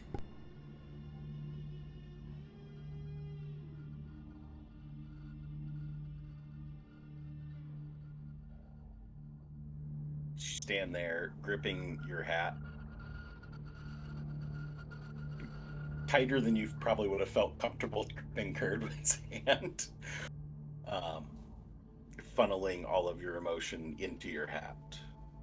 Feel slight tremble in the ground beneath you, and are able to take a step back just in time as one hand reaches out and just starts clawing their way out of the tomb in front of you, and then the next one, and the next one. Ones at each side of you start to, these hands reach out as these individuals find their way through the dirt, clouded eyes, almost entirely white in their ghostly appearance, faces streaked with grave dirt despite the fact that they are not fully material.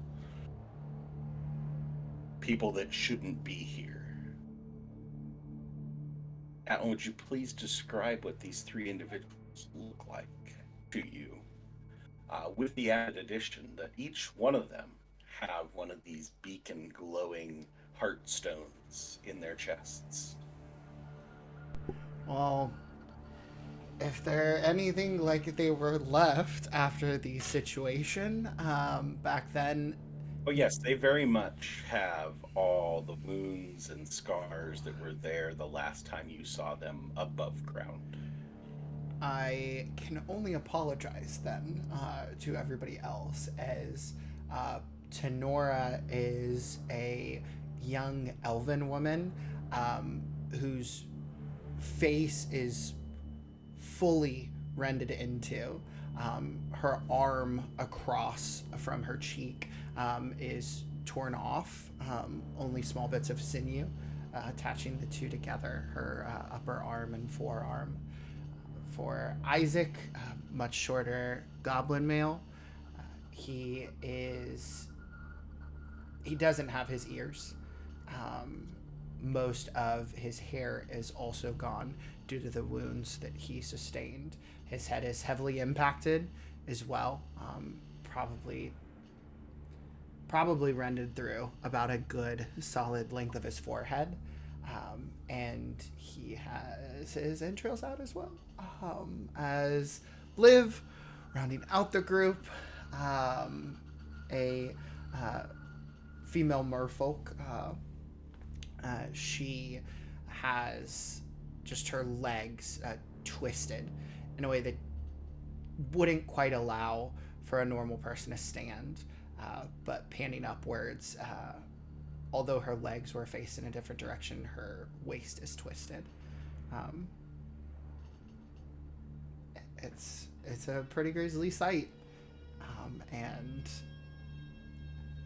Atlan just continually mouths, I'm sorry, I'm sorry, I'm sorry, I'm sorry, and that's all he can say.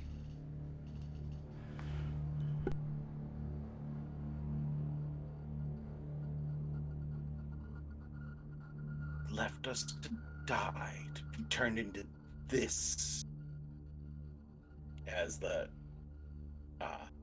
Isaac just kind of like goes and like gestures across at his mess of a situation.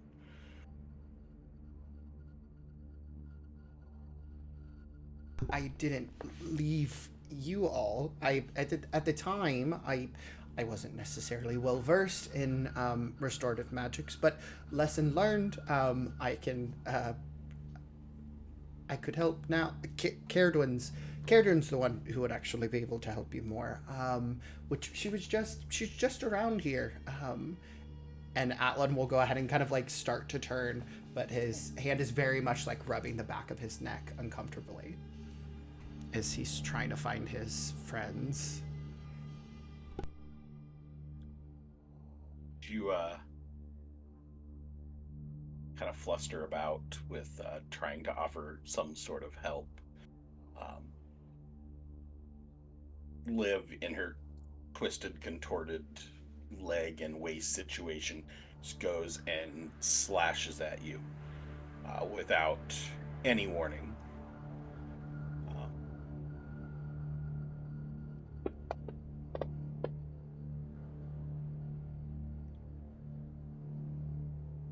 Thankfully, although that seems like a really poor thing to say about her condition, puts her into a situation where she just cannot make contact with you, completely missing.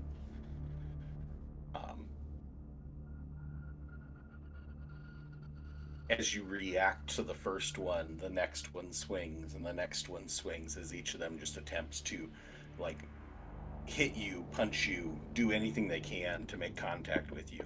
Some holding weapons that are reminiscent of the weapons you remember them using, but it's almost like it's an extension of their body, not like it's attached, just a matter of it. There is no definition, like they're holding something. It's still part of the spectral being. Thankfully, they all rolled like dog shit. So, Wow. 4, a 5, and a 2 were the 3 rolls plus their modifiers, all well below your AC. As it turns to your turn, what would Atlan like to do? Atlan will go ahead and like kip back, and he will go ahead and flutter upwards, using disengage and flight to go ahead and reach vertically, and he'll just keep eye contact on all 3 of them, kind of eyes darting between them, and just say, listen, I tried to save at least one person. I didn't have the means to bring you back, and Gwyn made it out, and I went ahead and gave the funds that I would have raised from being your retainer to her. So I didn't take the money.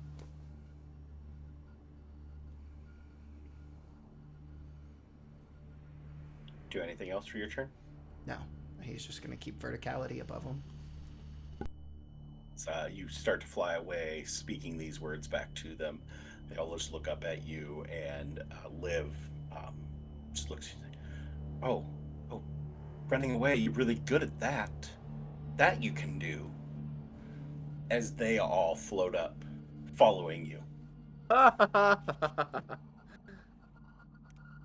they're going to, one by one, I'm going to guess 14 misses? 14 is actually my AC, I believe, which means it Oh beats boy. it. Okay.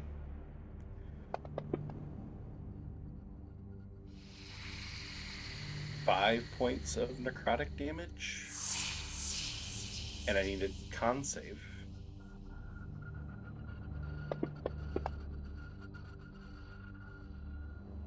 Ooh. Just enough. Succeeds.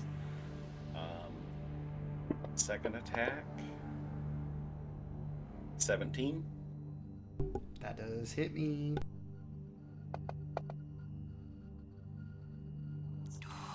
10 points of necrotic damage. And I need another con save.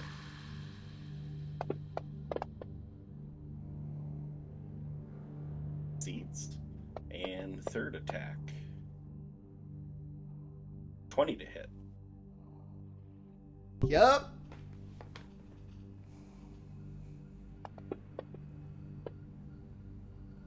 That's 9 points of necrotic damage. Give me one more con save. Okay, successful. As they are keeping pace with you, you get the sense that no matter how fast you go, anything you can do, they can do better. What would you like to do with your turn? Yeah, Atlan like raises up his hand, kind of like trying to keep this kind of almost triangle around him, and he's going to just kind of look down dejectedly, see the ground beneath him, the 3 tombstones in a row, and just hold his hand to his chest and say, I really don't know how I could go ahead and prove that I'm actually sorry, except by doing this. And as he lets out his hand, there's a small ember, and he is going to cast a fireball centered on himself. Okay. There we go. I'm rubbing up on this part. Hell yeah. No. Alan's a little bit different from the Sentry. What you mean? Yeah, they all need Dex to go saves, ahead right? and make... Yes, dex saves. Dog ass.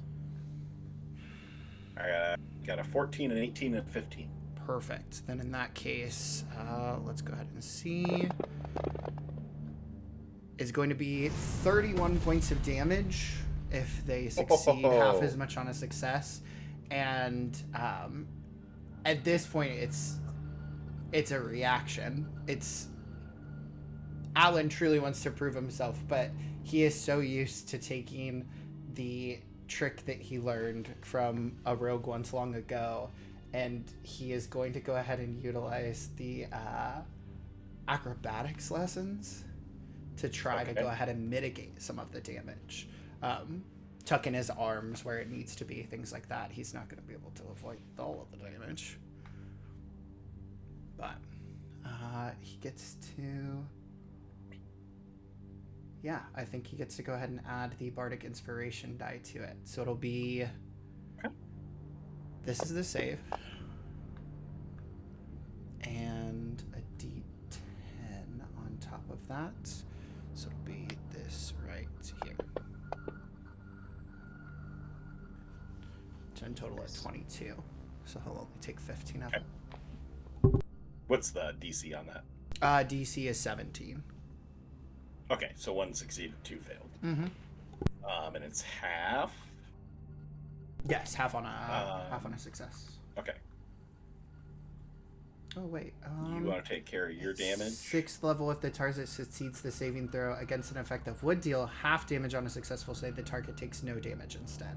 Oh, that's even worse. Oh, jeez, no, I'm making it up. Can I still take the half damage? Or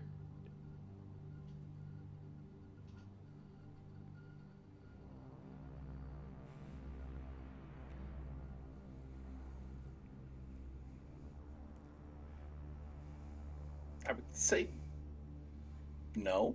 okay. Oh, he's about to make it out I mean, you could choose unscathed. to. I would let you choose to fail the deck save because you're casting Fail a it. spell Yeah, centered on to myself. basically stand in front of it and Yeah. just take it. Yeah, he'll take it. He'll take it. Take it on the cheek, on the face, on the chest, Okay. literally his whole body. He'll just do that. All right, so I'll put the full 31 as you watch each of the three of them all just explode in this flame, and you just see the looks on their faces as they immolate, as each one of them goes from a look of anger, fire in their eyes, to literally fire in their eyes, as their expression turns to more of acceptance, as they are each just burned out and dissipate, and the three heartstones tumble to the ground. You hear a clink clink as the three of them all make contact with each other, and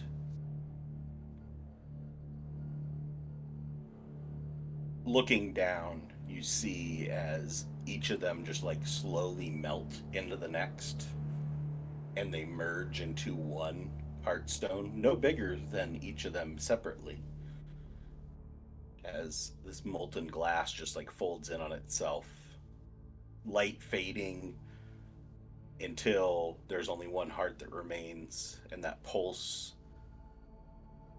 goes with a combined rhythm that struggles to synchronize at first, but as you start to relax and accept the pain that you've been dealt by yourself,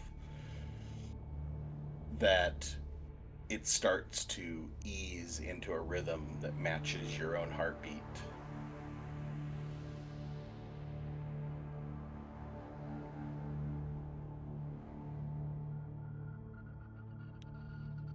As you hear just a faint echo of coins falling on the wind,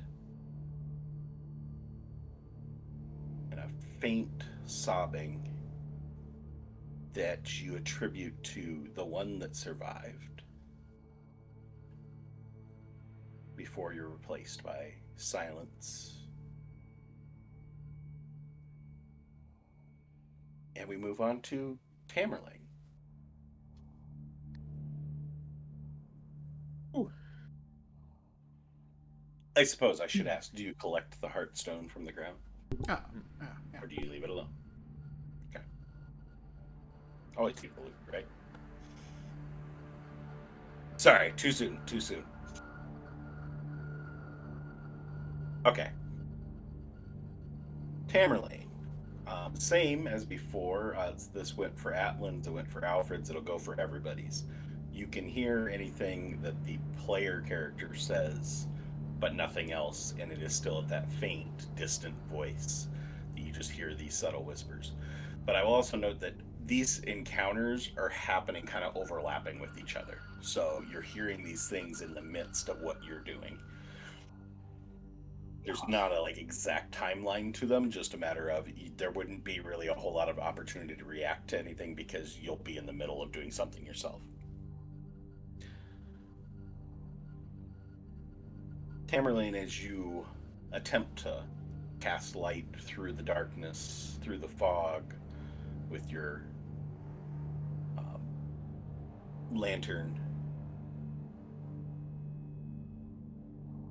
you start to feel like you're getting a little bit of a path that you can see enough to not, step off a precipice or trip on anything. And as you move forward, you feel the soil beneath your hooves start to soften, begin to get a bit squishy with moisture, as you find yourself in a small clearing that opens up in the fog, revealing a pair of gravestones that appear to be secluded apart from any of the others. this marshy location that you found, the two stones are actually sitting in a small pool of dark water that sits at the base of the gravestones, engulfing the lower parts. The stones themselves appear wet to the touch, as you see streaks of dark water just like running down the fronts of them, continually, as if from some unseen source. And on the stones are the names, and feel free to correct me if I mispronounce anything on these names, folks, but Cabellus and Homera.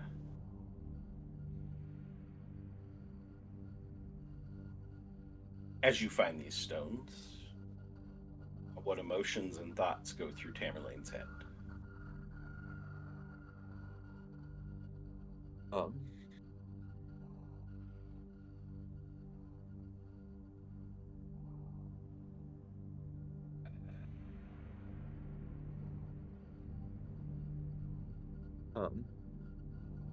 Tamerlane is feeling a little bit,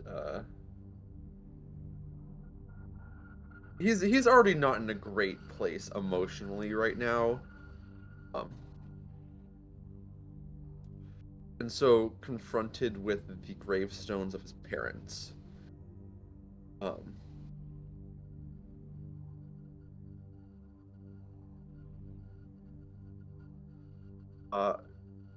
the one eye that remains just begins to just weep,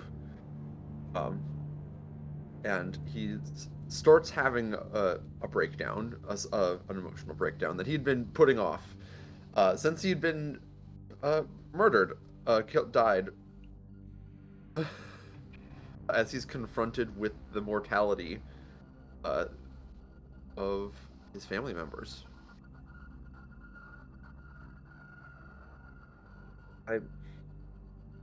You didn't, they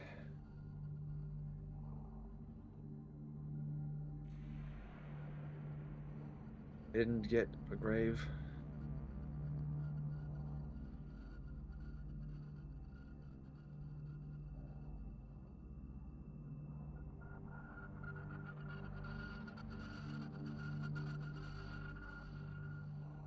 You start to have this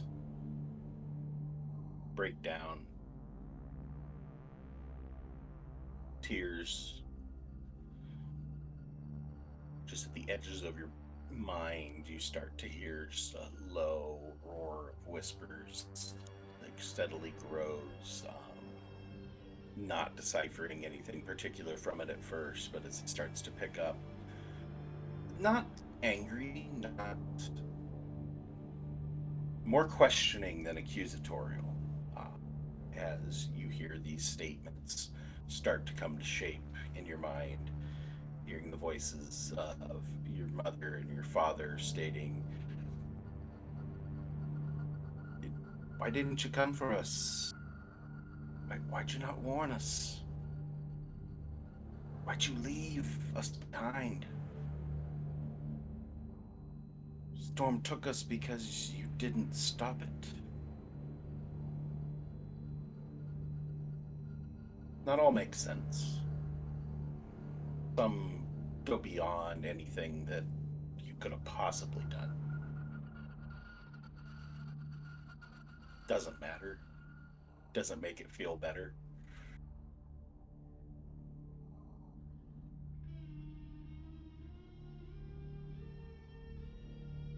Need you to make a wisdom save.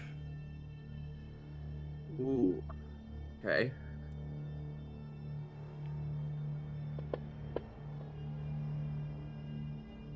I'm gonna keep the pattern going. Sub 10s. Yep. All right, with a 14.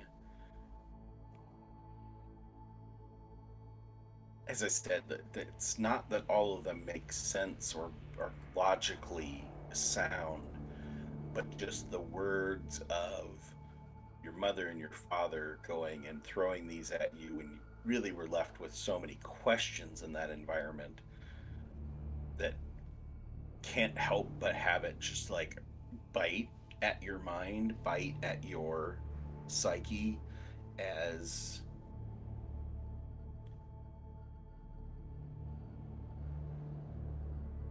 you are somewhat psychically impaired. That your any attacks that you make until your next long rest have a minus 1d4.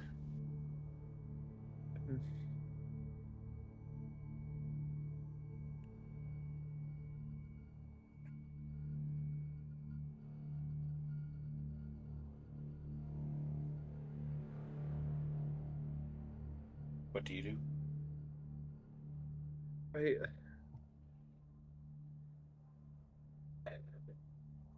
I can't. I couldn't change the storm. I'm. I'm not good at protecting anyone. And I've changed too much. I can't go back anymore. I couldn't even if I wanted to. I'm not the man I was.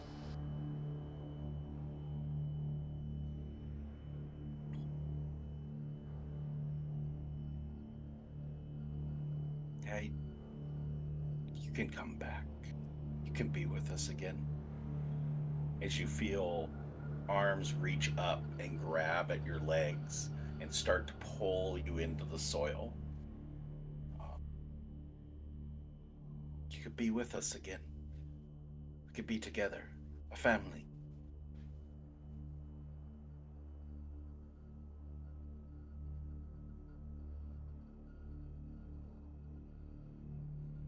I. If I came back, it would just hurt anyone left.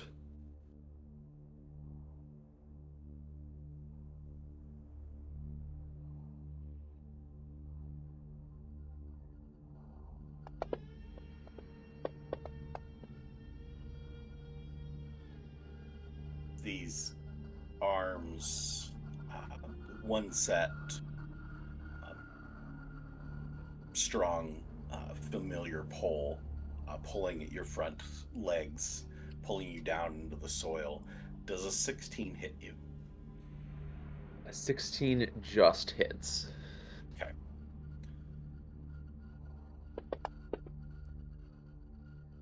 Take 22 points of necrotic damage. I need a con save.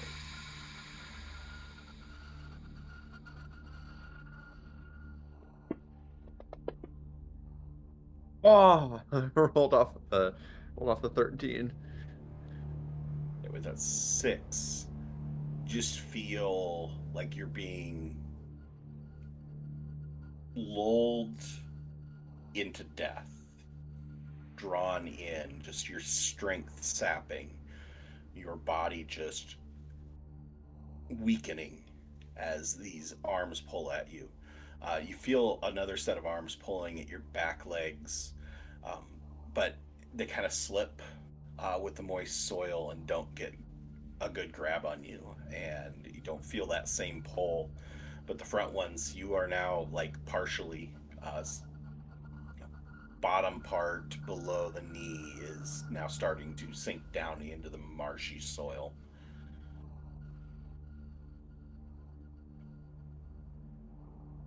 It is your turn. What would you like to do, Tam? Oh, what would he do?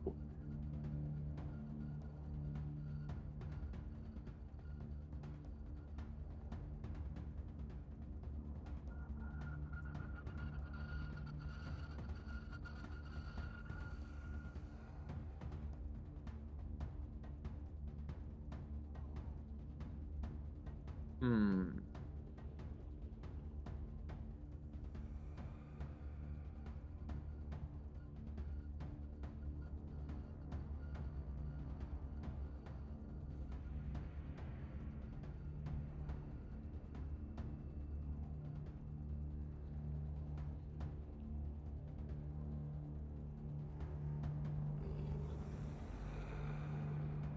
what you're thinking on that. Mechanically, I will explain that your 22 Okay. points of damage is a reduction in your max HP until your next full Okay. rest. Cool.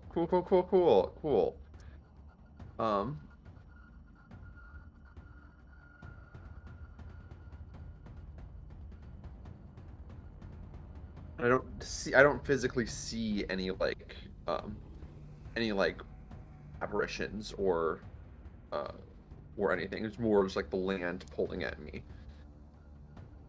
If you look down, you see these arms reaching up out of the soil. And actually, at this point in time where you've been pulled to, you would see just the front of the face of your father pulling you down.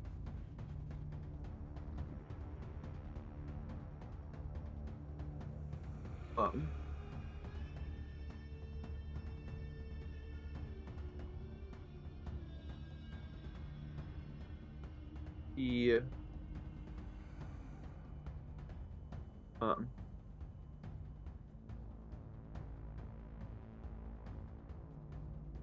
Himalayan is, as he feels himself slipping towards death again, through the tears, a fear grips inside of him. And he pulls one of the natural arrows from his quiver and points it almost straight down to fire.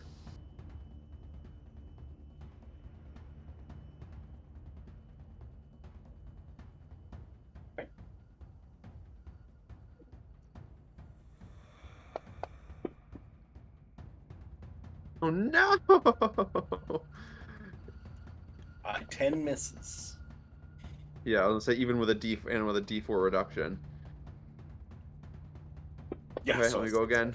Yes. Okay. 24 minus 3, 21. That hits.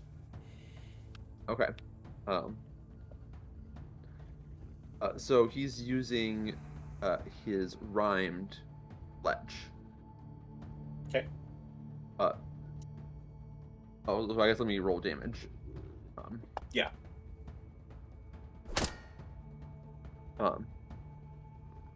And the emanating from where it hits, an area of ice spreads, hopefully solidifying the water in this marshy ground and giving him a better, a sturdier foothold on where he's standing.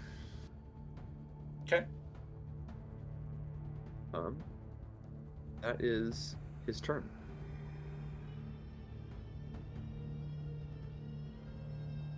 Okay.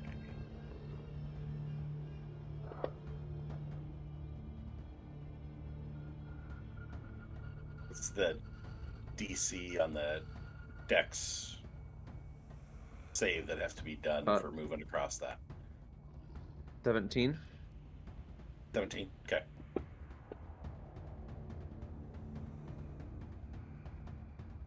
There's like some shifting in this piece of ice down, but the arms are just like stuck in place holding your legs right now as you are partially submerged. Ice kind of encasing you into the ground, but there's no further movement at either side. It's back to your turn.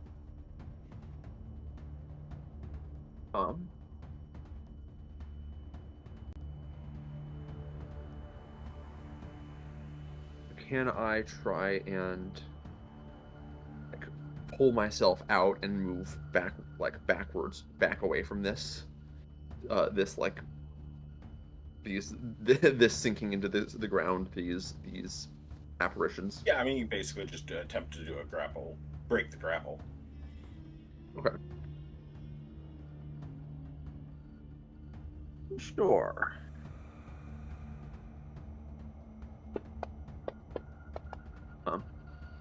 Acrobatics. Acrobatics or athletics, your call. Okay. Ooh, nice. 27. Yes, you two are able to break free.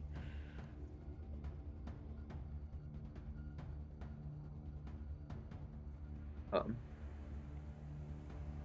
he's gonna kind of yank himself free and going up on his back legs, in like a whinny, uh, uh, rearing up, and then quickly move back away to more solid ground, preparing for anything to come nearer to him. Okay, so you're gonna move away from them? Okay. Yes. So do you need to make the dex save since you're on your own ride? Yeah, I should. Of course I would. So I guess I only make it 20 feet away. If I have to spend half my movement to stand back up from prone. Right.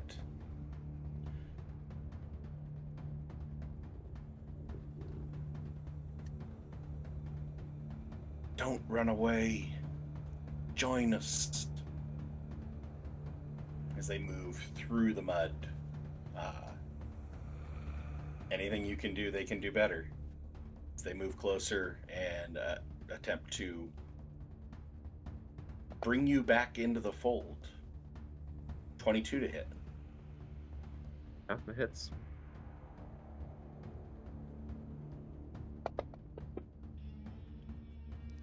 $19 points of necrotic damage, and I need a con save.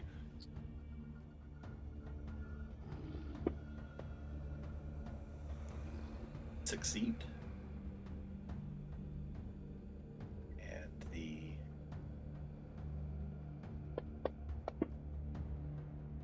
other attack. Dirty 20. Hit. Yep. Is 28 points of necrotic damage. Yikes. And another con save. Oh, you really might just fully go down here. Man, you got to use that one night of the best of your ability. Come on.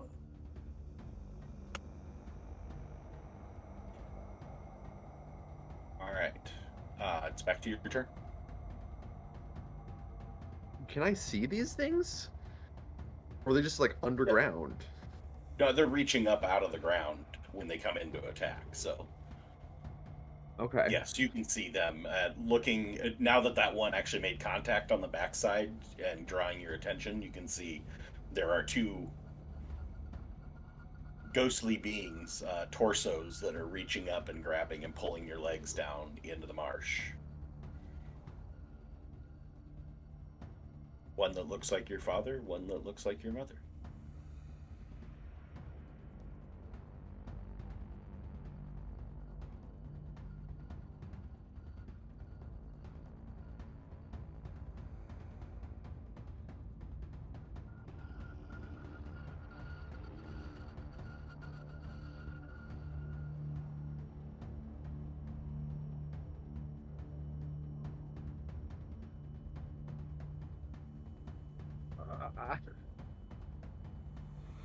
Um.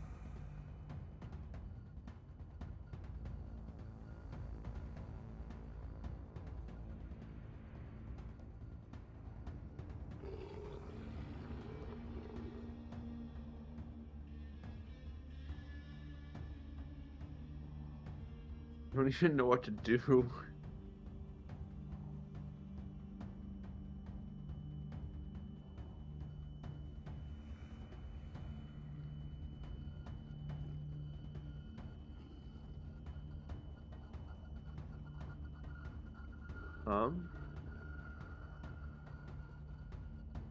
Yes.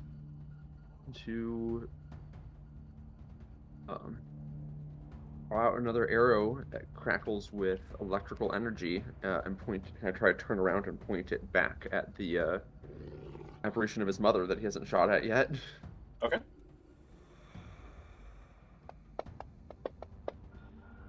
Ooh, okay. Definitely hits.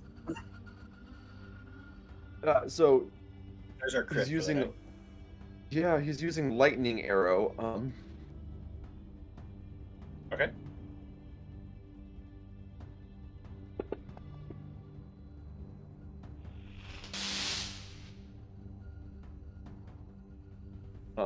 Technically does the damage of the arrow as well. If you want me to roll, if that matters for me No, to you roll don't that. need to. As you shoot back at the spectral figure of your mother, just the lightning just kind of like electrifies all the different edges of this spectral being.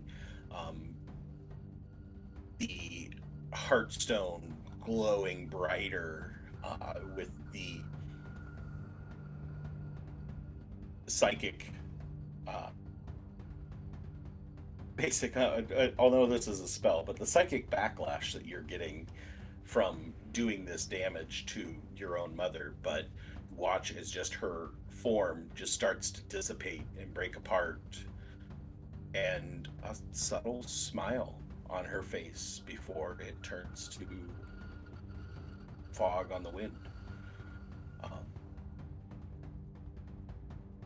For a moment, you see that figure disappear, the heartstone drop down, the heartstone rolls towards your front haunch, and as you look down to watch where it goes, you watch as the other figure, also electrified with overflow of the electrical blast that came from this, almost as if the two are tied together in undeath as well as life, as the form of your father also a little bit more stern look, but still enough that you can see that that is an approving look, a look you have not seen in years from your father before he dissipates.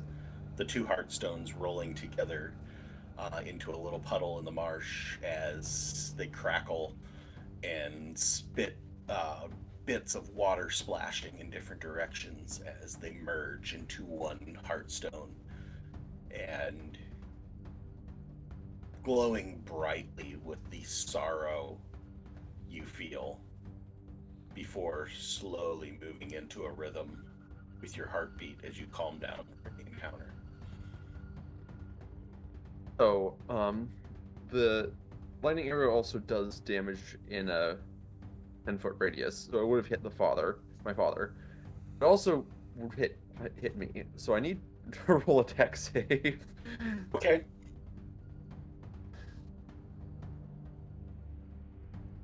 I wanna own it. I want anybody to I have knew I fun was find you, so succeed on this, please.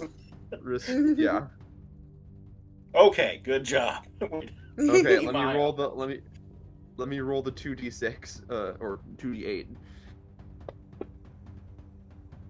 Oh, another 6 points of damage.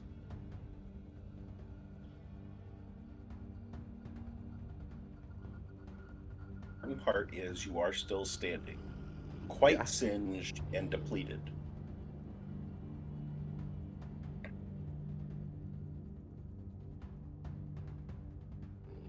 As you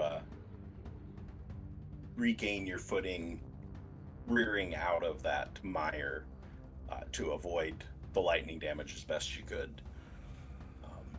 Soft gurgle of the marsh as you move up to dry ground and start to follow a path back through the fog to where you do not know. Gilgamesh.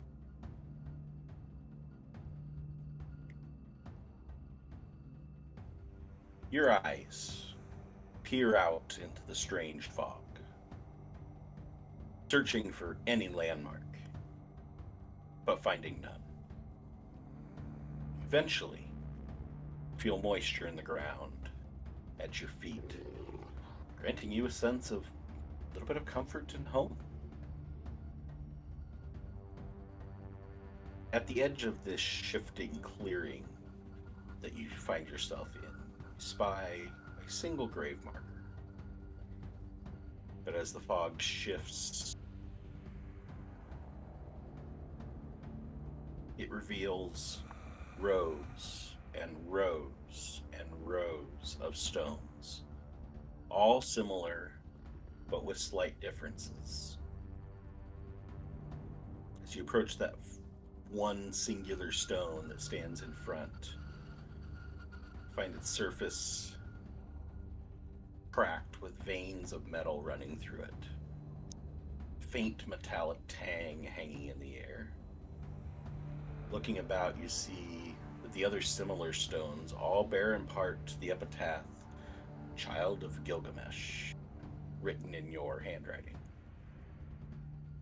But on the stone in front of you, you read the name. This one I'm going to slaughter, but You can just call him by the. You Nasir. can call him by. You can call him Nasir. You can call him Nasir. Fair, okay. What emotions and thoughts surface in the mind of Gilgamesh as you find this sight? Disdain.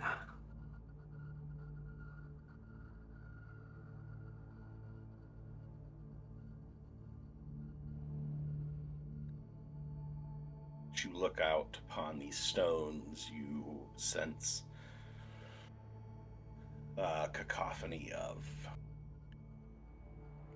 whispers, accusations, words jumbled together at the edges of your mind, starting to take more proper form. Make some sense of them as you hear.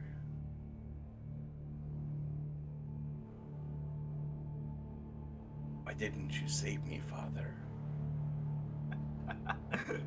You're so smart. Why didn't you safeguard the mine?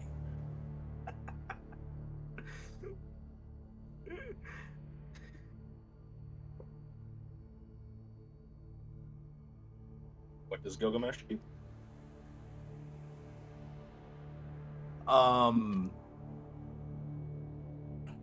I look around.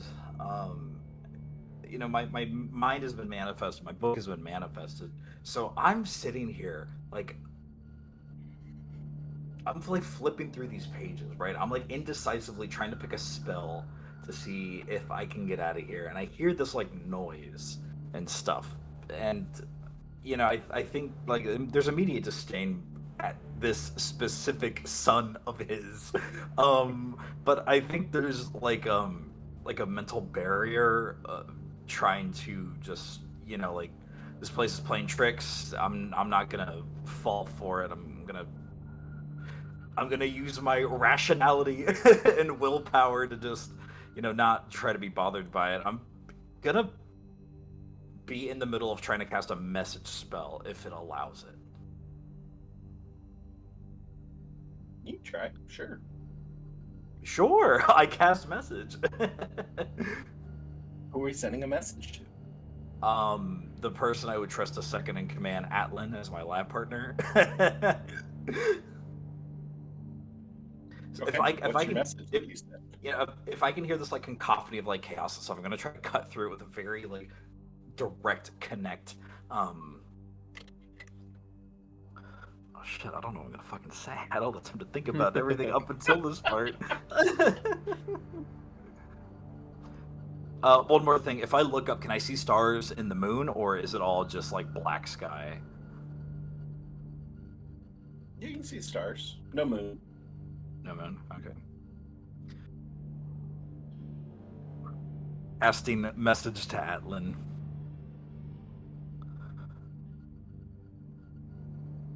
One of us may be able to calculate the stars in the sky. We can triangulate. We can find each other. If you can. If not, I am used to doing most work regardless.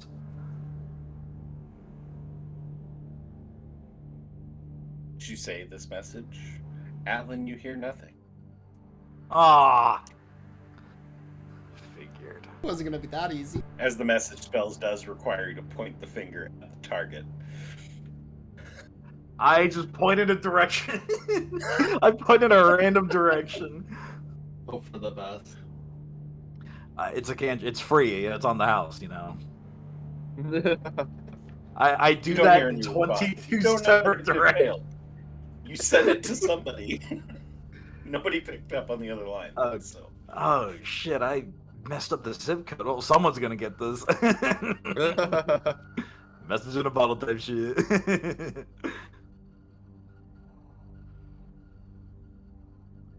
I'll wait like 30 seconds, just kind of like impatiently waiting for my order to come back before I figured he's either dead or he didn't get it, which it's a 50-50. Fair. Well, I'd say a 75-25. 25 he's dead, 70 he's the natural leader. He's second in command. He's got to have a little bit better odds, right? Dude, he's got both eyes. Oh my god. All right. On that note,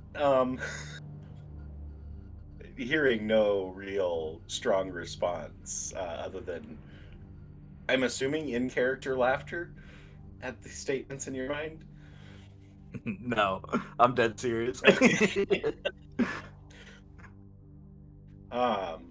You start to smell that metallic smell that like picks up a little bit stronger as just an opening where this grave is just starts to open into a pit between you and the stone. And out of the pit rolls the tracks of a minecart. And then hand as metal hands crawl out of the pit towards you. And what do we see? What does this person look like as they crawl out of the mine pit, aside from being metallic in coloring? I would put him at a very oxidized copper, so like a sickly green, if you will, back there. He is maybe like a few inches shorter than Gilgamesh naturally, and similar kind of features, the orangish scales, the green eyes, that kind of stuff.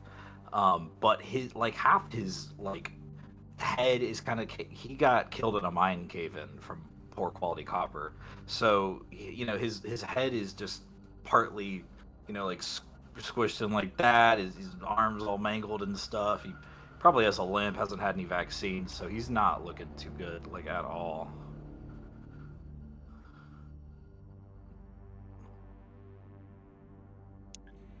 Right. As this being crawls out of the pit, goes and just reaches out towards you.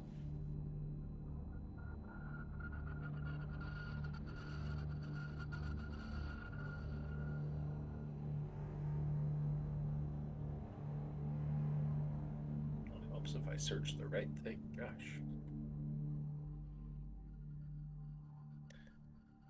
Easier to find enemies if you search them in the NPC block than it is if you search them in the spell block. Just thought I'd pass that along to everybody.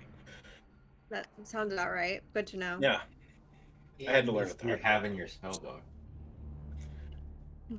As this being goes and like grabs at your leg, attempting to drag you back into the pit with it. Does a 17 hit? With my reaction shield, no, it doesn't. Waiting for one of those. Oh baby, wait till you start casting spells at me, bro. I'm here for it. Sure. As it goes, and just as it's going to grab on, gets rejected by your magical aura of defense.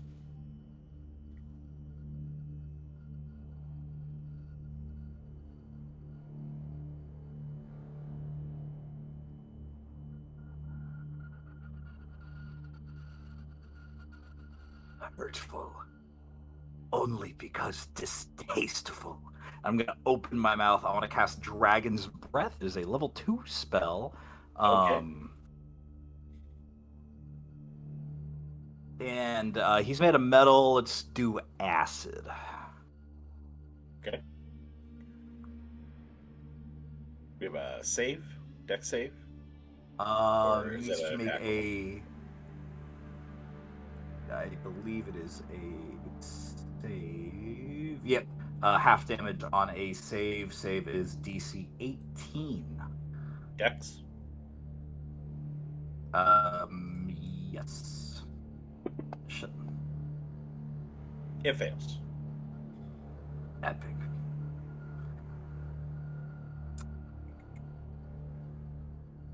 Oh man, I truly am a boomer about this. I'm so sorry.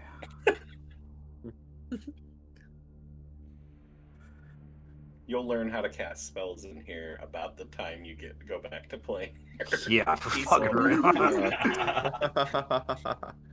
That's 9 acid damage. Okay. Goes just like eats away, melting away, flaking some of the spectral figure of him, just like turning into steam and fog as it wafts away from him. But he is still up. Does he have me, or can I like walk back? No, he didn't make contact with you.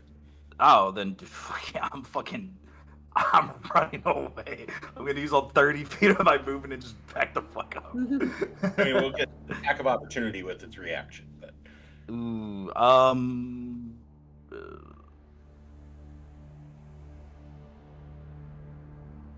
until the start of my next turn, I still have 20 AC, so he can make that attack opportunity. okay.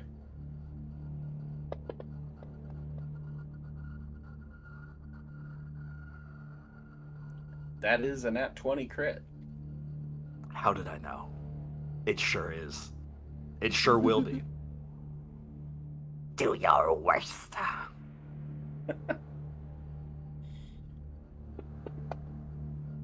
Oh, golly! Oof. It's 31 points of necrotic damage. Oh, fuck, dude, come on. All right, gloves are off. 9 acid damage, obviously. That's barely more than just a normal attack from one of them did to me. Yeah, but I'm a wizard, so that damage scares me a lot more. Okay, then I need a con God. Holy fuck, yeah, you do. That was almost like half my HP. Golly. Alright, you're good on the con save. Alright, and then its turn, as it'll go and follow you. Chase you down and attempt to hit you again. Alright, guys, I know I talked a lot of shit. I might die here. I'm just saying. It might straight up do half my fucking HP. 14 to hit. Mm-mm. Alright, your turn. Ooh, okay.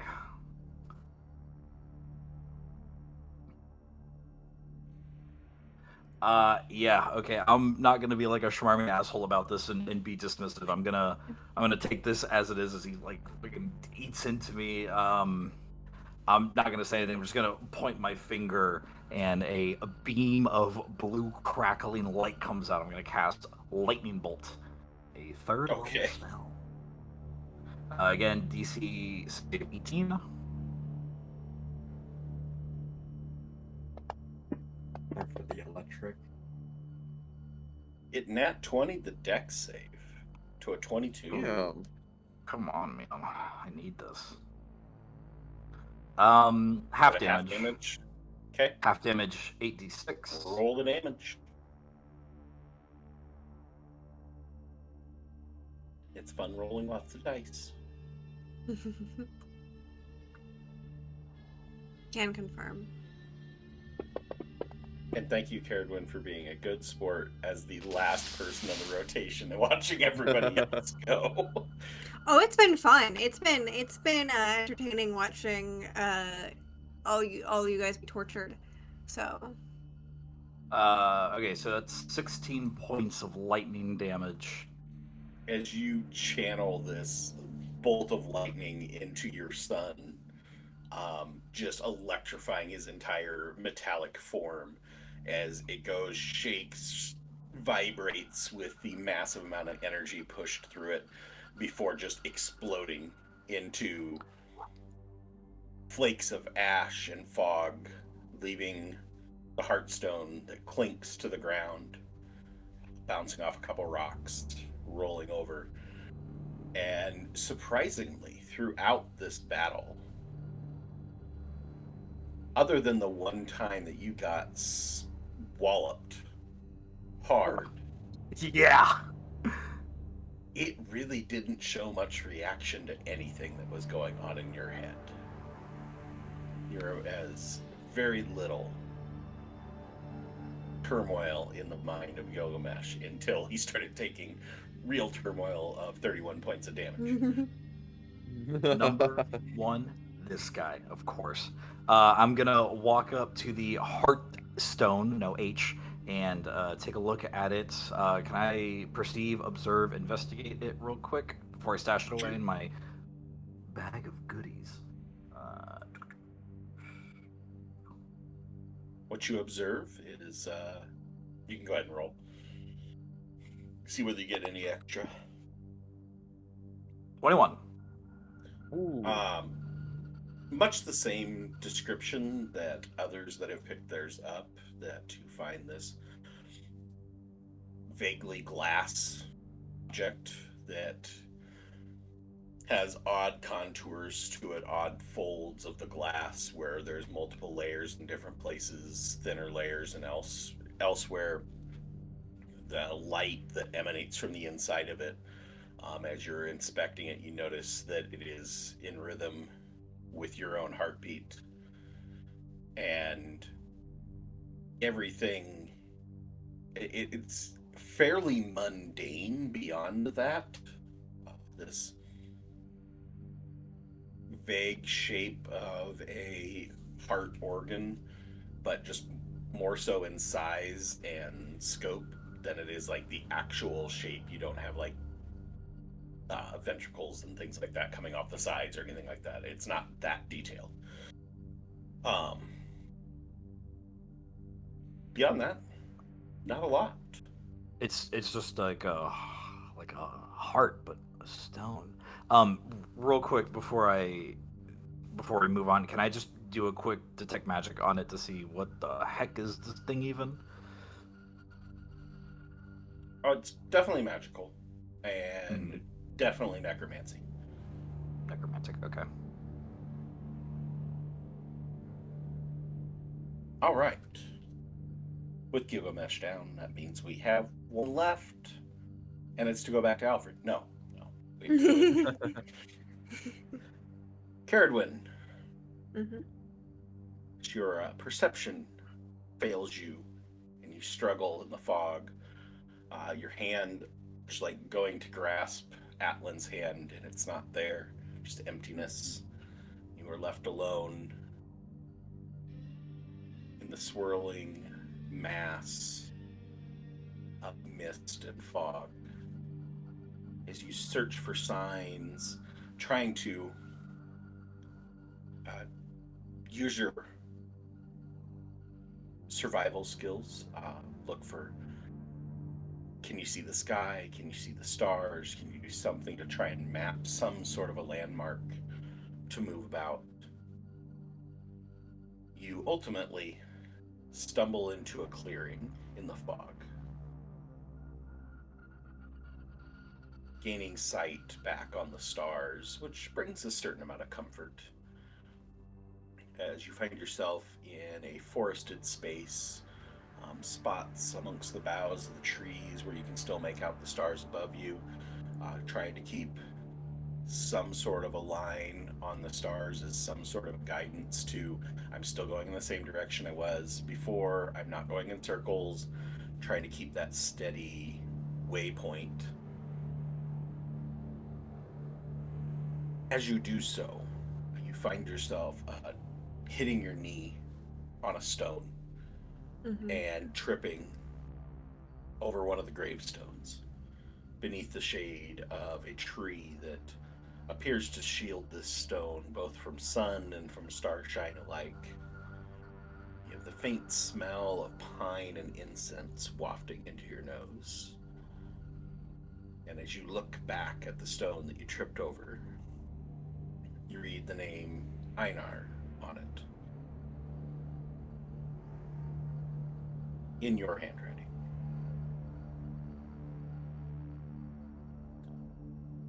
What emotions and thoughts surface for Caradwen as you read this name?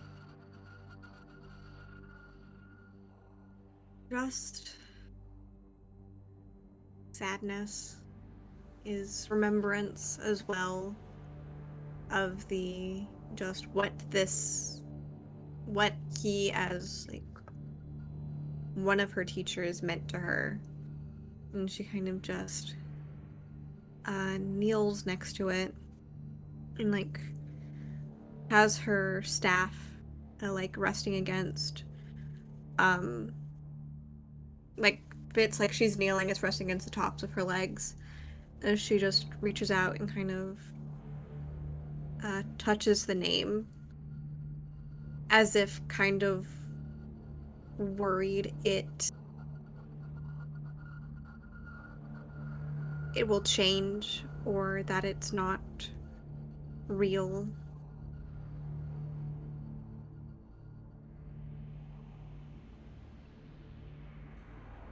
As you run your hand over the stone, feel at the edges of your mind a plethora of voices and words and jumbled sounds that start to come into shape as you start to make out the voice of one of your mentors within the druids. As he says to you in a kind, fatherly tone, as he was known for. My brightest pupil, why have you strayed so far from the circle? Why have you left? Why are you here?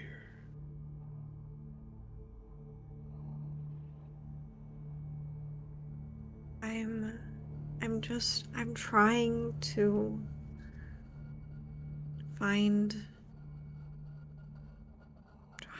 find her, trying to find my mother, trying to find why she left me behind. Trying to find what I'm supposed to be.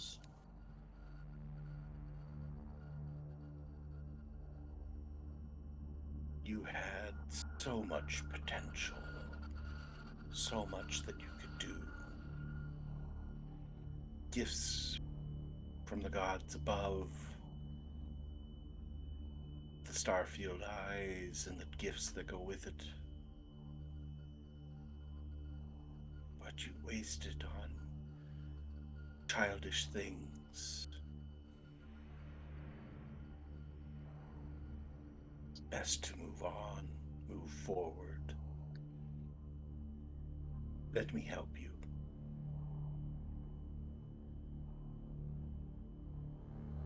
How am I supposed to use what I have if I'm just doing the same things over and over again? I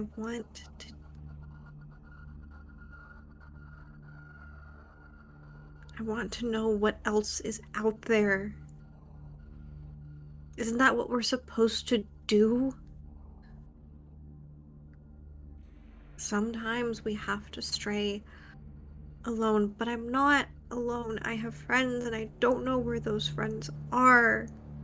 I don't want to be here. I want to be somewhere else. Give me a persuasion. Persuasion.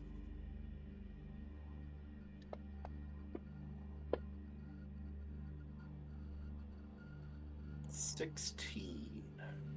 Mm-hmm.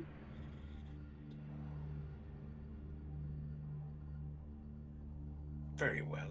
If it's lessons you want, let me teach you once more.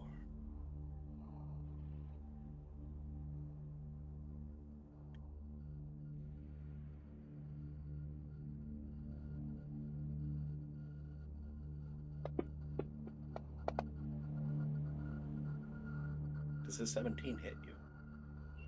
A 17 does hit. As you look over your shoulder just in time to see a backhand come across your face.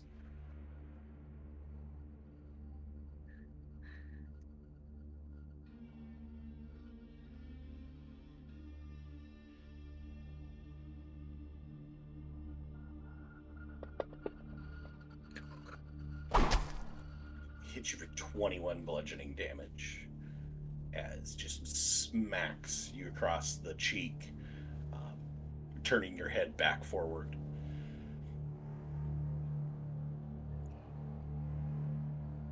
He just reaches up and touches her cheek. What? No. No, no, no, no, no, no.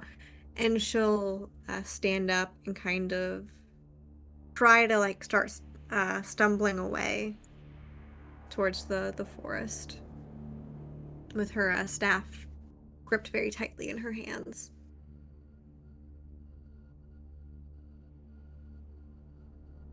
Show me what you've learned from your adventuring exploration away from the circle. He'll do attack of opportunity on you as you move away. Mm-hmm. A miss. Anything else you want to do with your turn other than moving away?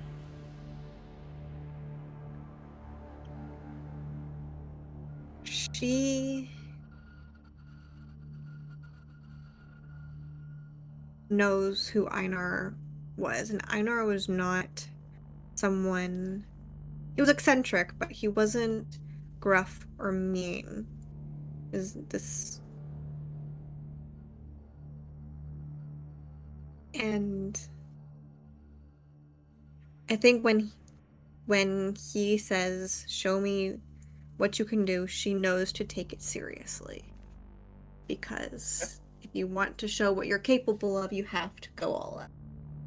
So she is gonna do the trick that has saved our asses so many times, and is going to cast Erupting Earth. Not centered on him, but centered just so that it's like the cube would just come up to like almost where she is, but like doesn't hit her, if that makes sense. Okay. Basically trying to put as much difficult terrain in between the two of you. Okay. So he needs to make a dex save. DC 17. That's a fail. Right, and so he's gonna take... Can I say I upcast it to level 4? Sure.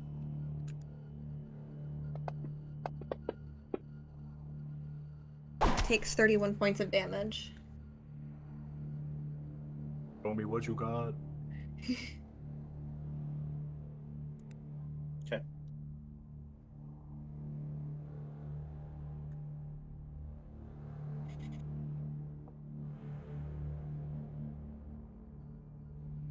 Impressive, but not impressive enough. What else do you have? As he glides out across the difficult terrain, it not impeding him. He'll swing at you again. 16 to hit? My AC is 15, so it hits.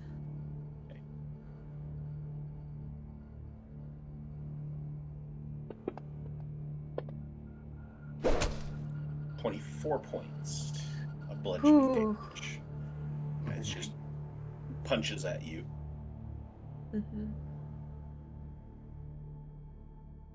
I think... Show me what you got. So he looks at you and gives a little bit of a smirk.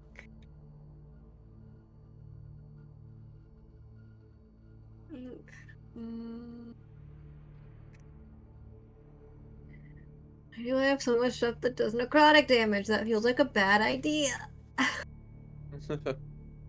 You know what I'm going to do?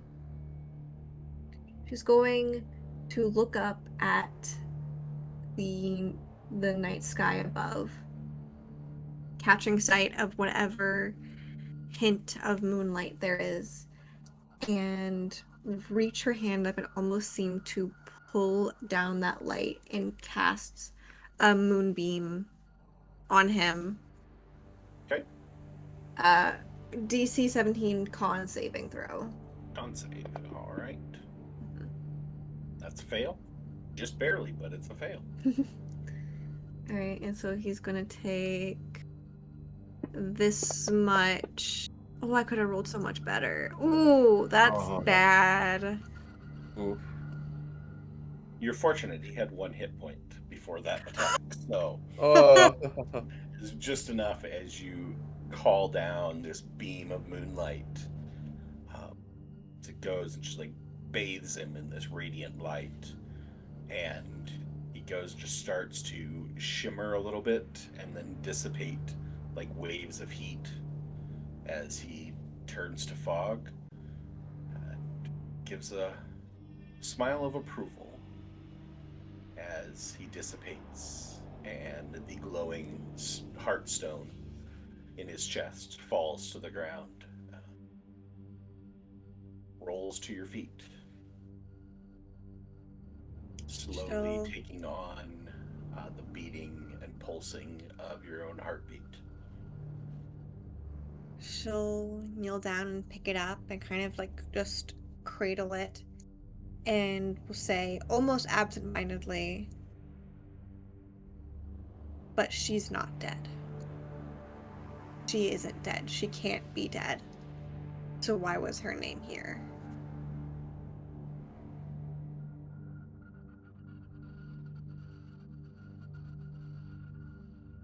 All right. Alfred, complete your trial. Retrieve the Heartstone. Find the fog clearing in a shifting path before you, as if leading you onward towards something. After a few moments, you find Atlan, as his path winds its way into yours, and the two of you merge into one path. Thank you, Anything furnace. you care to say? It's good to see you. If it's really you, and he'll go ahead and like hold the stone close to him and make sure it's Alfred. It is Investigation. me. I mean, I don't know how you would be able to tell, but I promise it's me. Are you're holding a stone as well? And Alfred will produce the stone that he retrieved.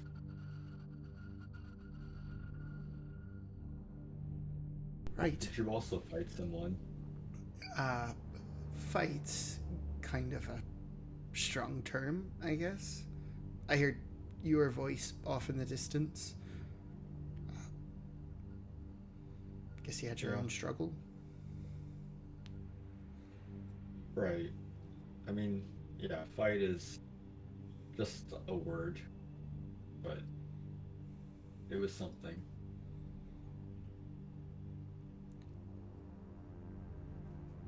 Outlet after meeting Alfred will turn so that we can progress down.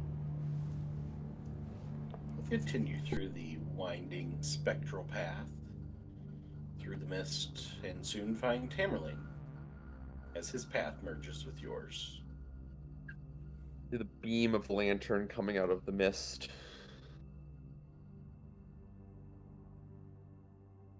A lot of hooves on the soft ground.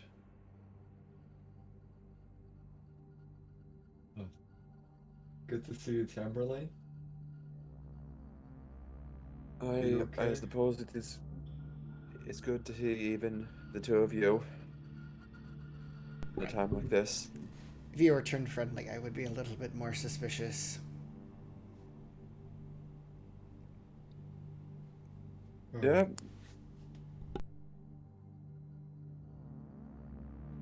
Well, no, the Tamerlane does look pretty beat to hell.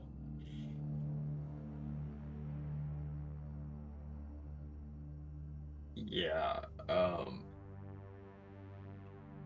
Tamerlane, do you want me to take a look at some of that? You look like you're barely standing. I've had worse. We'll be fine.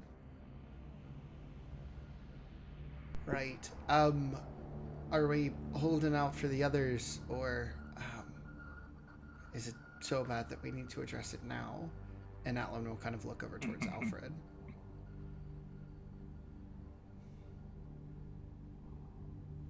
Maybe we should hold out for the others.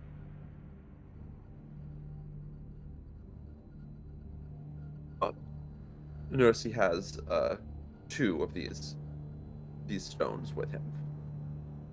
They have one. They merged into Are- one. Oh, they merged into one. Okay, ignore me. There's one as well. All right, as the path through the fog continues to wind forward, leading you onward. You continue on for a few moments as you find Caradwin emerging from the fog and joining your path, and your trio becomes a quartet. Atlan will fly over to her, give her a hug. Yeah, sure. As soon as Atlan is within reach, she'll pull him into a hug. Tamerlane tenses for a moment and then relaxes. Like a disapproving father to a high school partnership. It's good to see you all right? Sure, but you're very quick to worry about others when I'm inclined to go ahead and worry about you. Are you alright? Did you have to scrap with anybody? My old mentor came out of the fog and challenged me to a fight. Right, and for all of us, the presumed dead came back. Right? Something like that. Right? Yeah.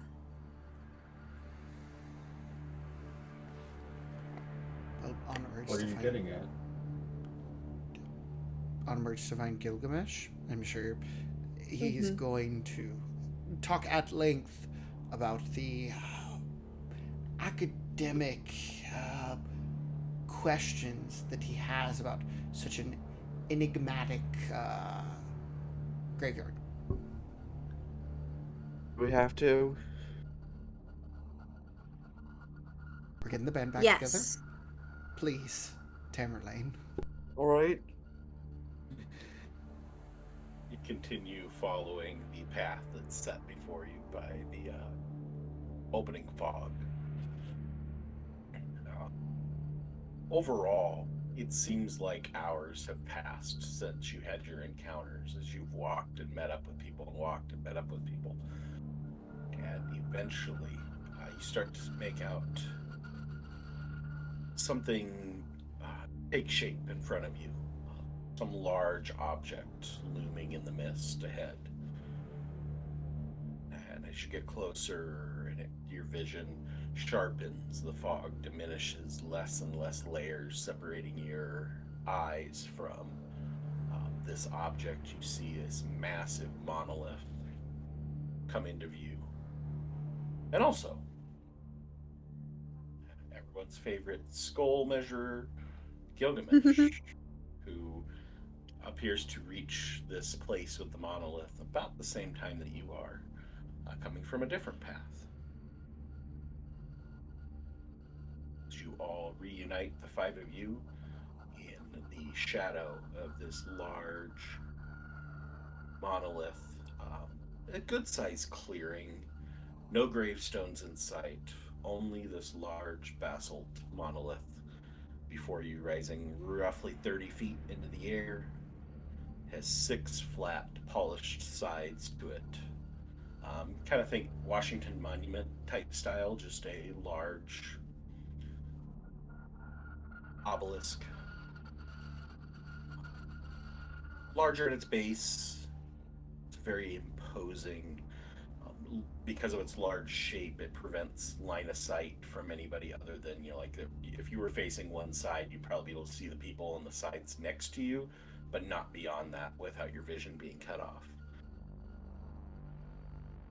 And as you observe the monolith and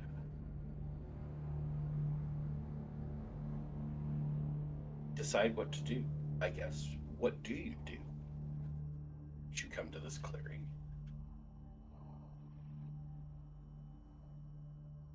Feel free to converse or take actions, whatever you want to do. Is there anything else in this clearing besides this large monument?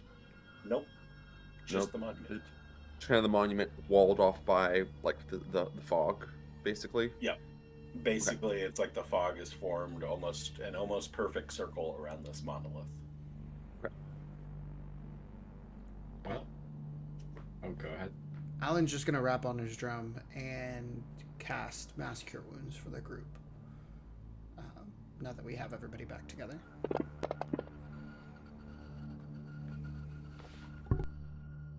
I'll drag that on everybody.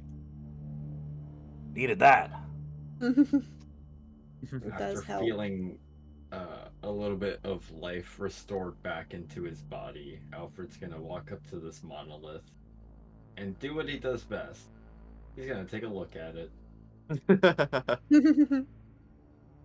Is there any sort of patterns or writing or other such, doohickey associated? As you step forward to the monolith to investigate it, you watch as a single runic symbol illuminates on it. I need you to tell me what symbol represents Alfred and what color is it that reflects the color of your soul. Oh.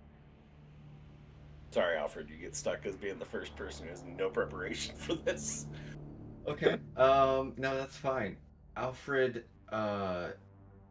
just like he's carried on his hip for his entire life, basically, his symbol is a hammer, and it is pink.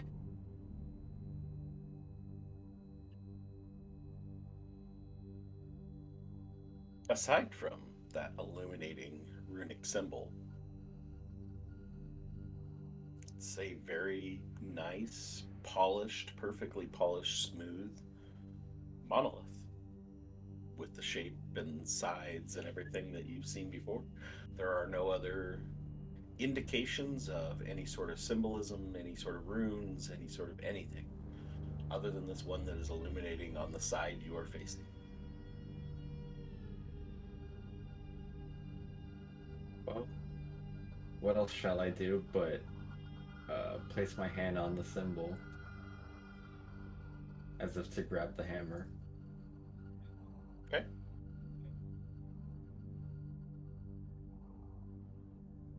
What do the rest of you do? Oh, you should be careful. Oh, he's already touching it. Oh, all right. Do you know what it means?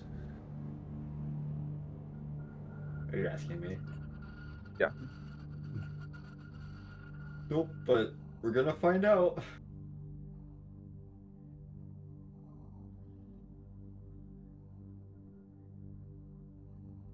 Well, at least it doesn't mean do not touch. It's like it's meant for me. Sure.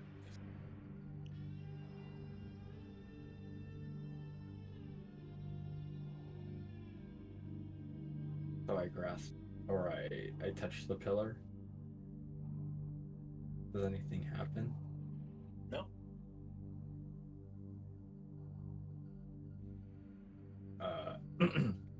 Alfred will walk around the other sides of the pillar. Has anything changed about it? As you walk away from your side, your symbol fades. And you don't see anything as you look at the other sides.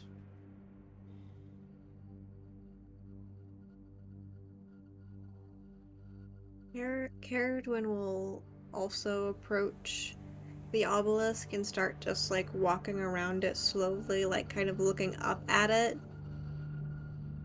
Do you start at the same side that Alfred did, or do you go to a different side to start your walk? She'd probably start at the one that's like with 6 sides. Like just because of the angle in which she's coming in, probably like start at like 2 sides down from his. Okay. You walk up and approach that side to start your carousel trip around. A runic symbol illuminates. What is the symbol and what is the color? For Caradwin, it would be a serpent, like the one that she has tattooed on her leg. And it would be in this very deep blue color.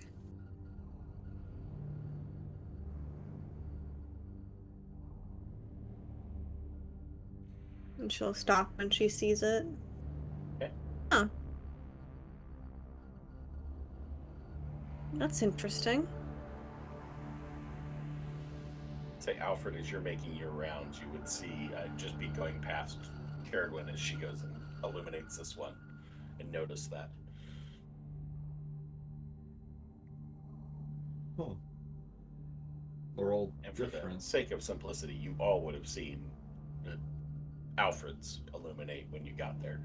Obviously, Tamerlane indicated that, so, but for the rest of you, you would have seen it. Don't need to ask.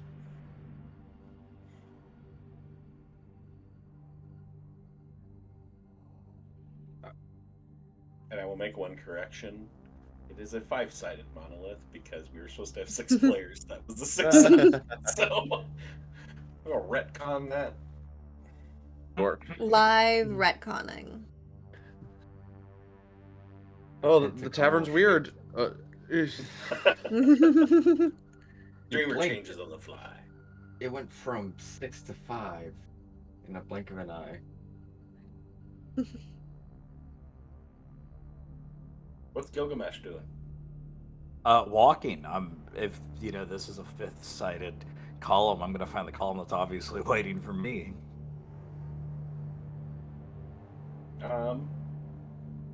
Pick a side. I'll pick an empty side. Okay. What symbol illuminates and what color is it? I would say a book, like an open tomed book facing outward, with words and what was that, like draconic or something? Lizard man speak. The color emanating from it is like a sickly, swampy green. Alan will go next. Yeah, if everybody's going up, just gonna look over at Tamerlane, who made a comment earlier, and go, so I'm guessing we should probably go ahead and follow suit then. And he'll fly up and put his hand on one of the open sides. Okay. You don't. What color? you have- What symbol? What did Tamerlane say? You don't have to touch. You don't have to touch it. Yeah, well, with that, just like a petulant child, just gonna wait for permission to not do it, and then gonna go ahead and do it. Touch it again. Yeah. It is a. It looks like a butterfly, but it's actually 2 tilted quarter rests that kind of fall in on each other, and it is in a light shade of purple, almost like a lavender.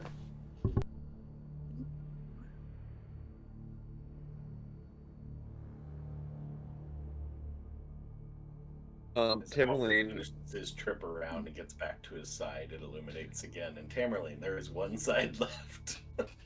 Tamerlane sighs with resignation, knowing what he needs to do, and walks around past Alfred and Gilgamesh to his side. The symbol is an anchor, kind of upside down, like upside down from how you would normally see it, and it looks like the curved part of the anchor is forming a bow, with like a bowstring across it, um, and it's glowing in like the dark gray of a stormy sky.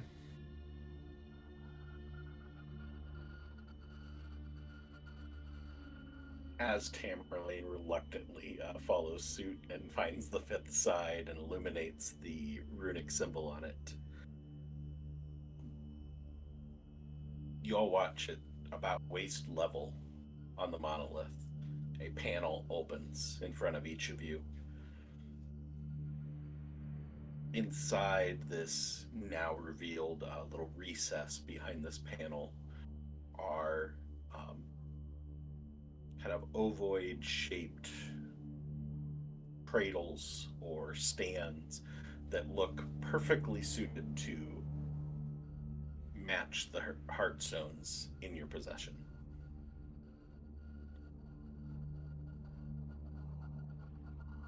One in front of each of you. Sure, yeah. Alfred will place his heart into the hole. Same.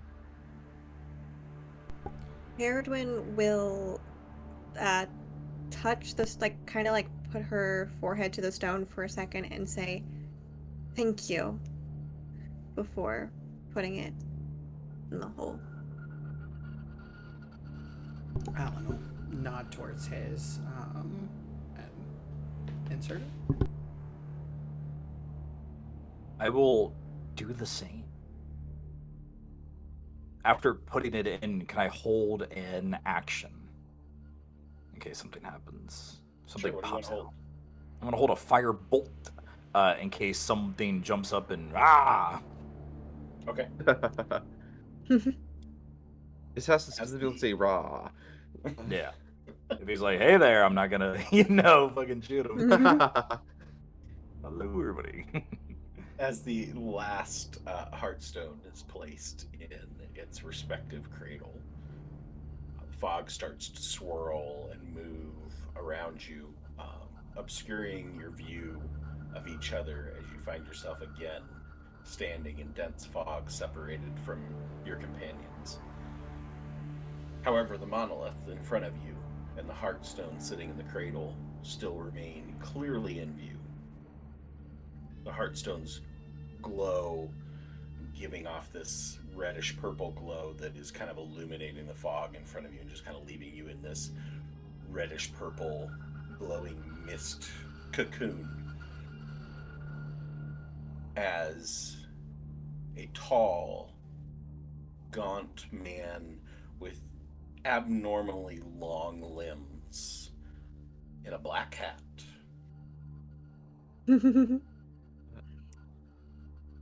appears at the top of the monolith, hanging off the edge, like hanging off a light post. His eyes sunken deep into shadow. As he speaks, it's as if 1,000 whispers echo behind him.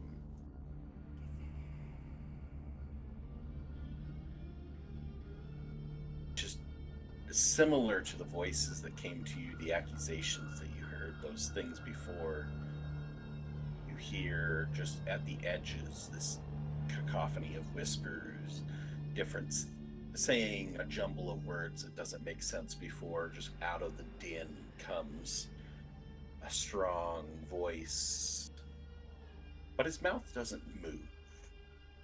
And each of you see him as if he is facing directly at you.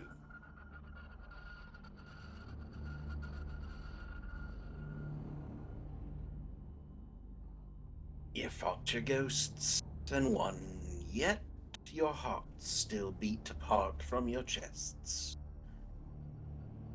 Keep them, and the dead shall return to you. Or sacrifice them to the monolith and be granted something greater. Choice is yours, each of you. Do with it whatever you like.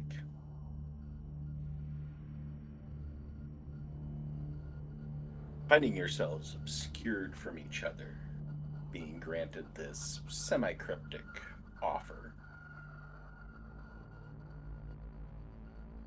What do you do?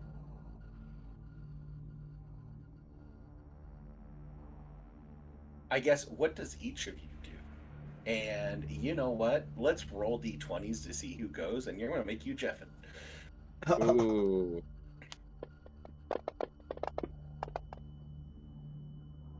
We did a nice No rollies. Jeffin for all these things tonight. So No Look at that. rollies. 18, 17, 15, 13, 11. all right. Before we go one by one for what you do in relation to anything with the offer, is there anything you guys wish to do in your little secluded contestant booths? So the offer, so to clarify, the offer was take the Heartstones back, and the dead would return to you, like would return to life, or leave them there and be offered something greater. Sacrifice them to the monolith and be granted something greater, or keep them and the dead shall return to you.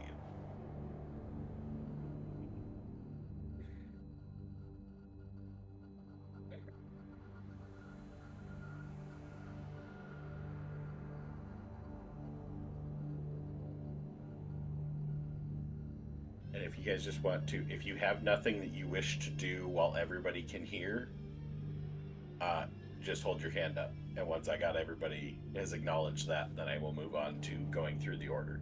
Okay. Devil in the details. We can keep our heartstones and the dead would return to us, or sacrifice them to the monolith for something greater. Keep them and the dead shall return to you. Keep them and the dead shall return to you. Sacrifice them to the monolith and be granted something greater.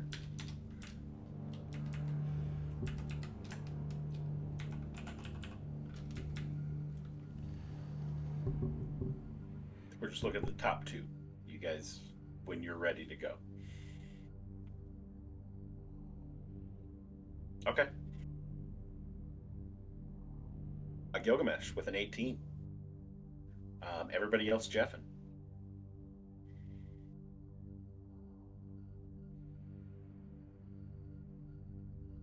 Better the devil you know than the one you don't.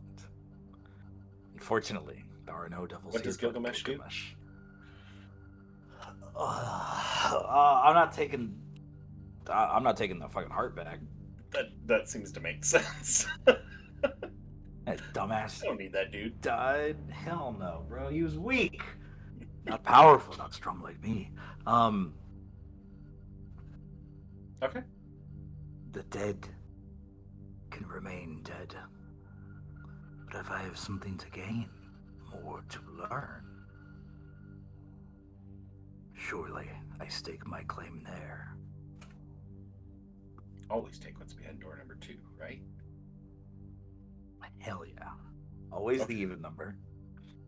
Message AJ so that he can pop on as the next one. And then Jeff and yourself once he responds. So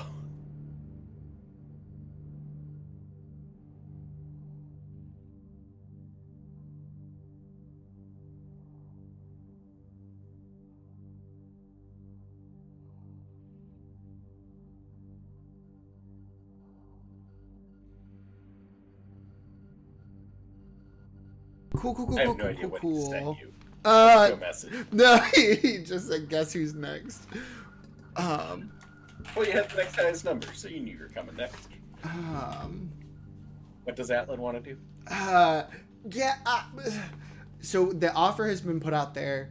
Alan is just going to say, are we allowed to ask clarifying questions? As you go to speak, your voice is squelched. It's just like you get the first much of a syllable out, and just goes to silence. As you see the caretaker still hanging from his perch with the finger over the lips.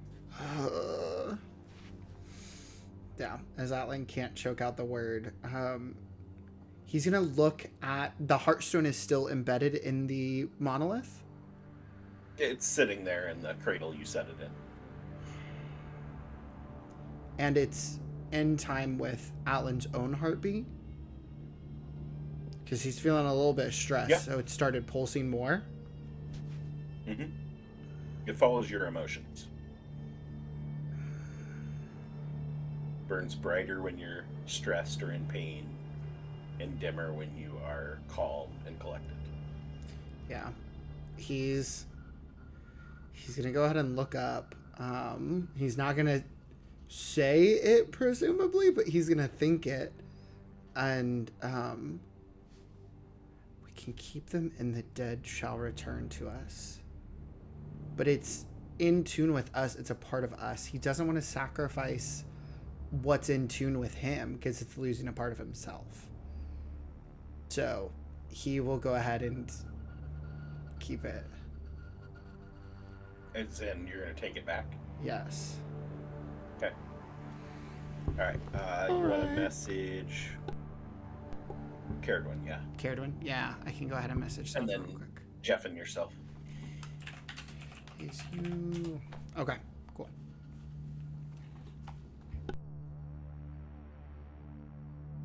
Hello. Alright, Caradwin. Yes. You are entered into the contestant booth. What would Caradwin like to do? Is the guy still up there? Yep. Can I ask him one quick question? You can certainly do that. She'll look up at him and go, "What if I want neither?" As you start to say that, you get halfway through the first syllable before it just squelches out into silence. As you lose, your entire voice is taken from you, and you look up and see the caretaker looking down at you with his head tilted and a finger over his lips. With this one long, bony finger. She'll roll her eyes. Okay. And she will very gingerly touch the heartstone. The dead should remain at rest. It is not our place to bring anyone back from their eternal sleep. And she chooses to sacrifice the heart to the monolith.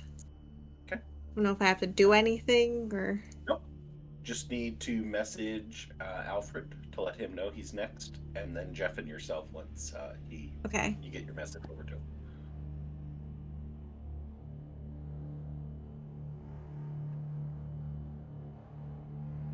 Alfred.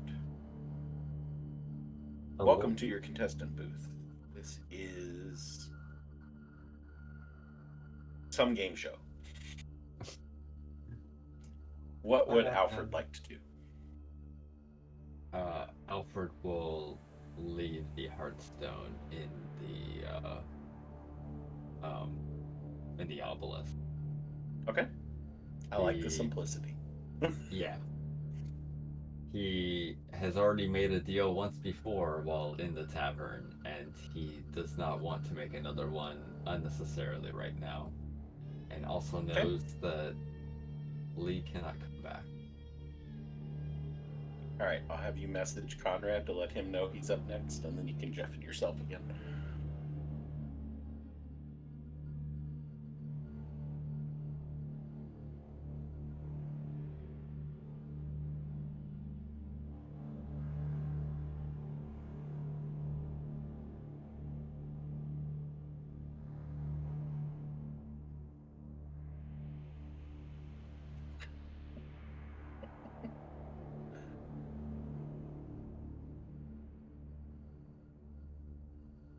There we go. There we go.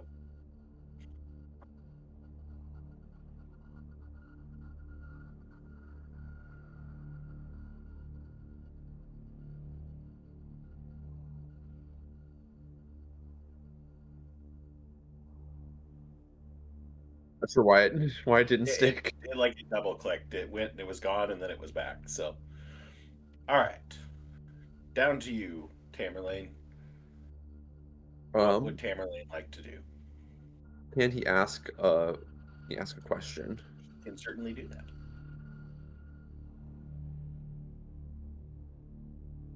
What do you mean? Are they just here trapped with us, or are they going to appear back at the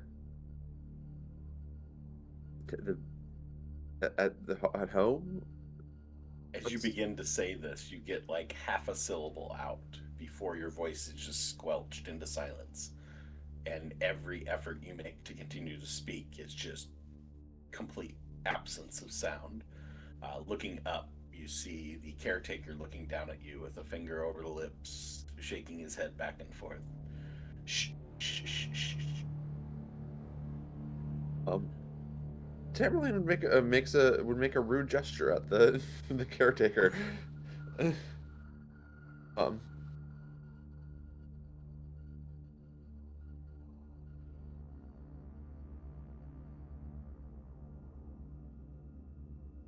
It'll give you a nice tip of the hat to your rude gesture.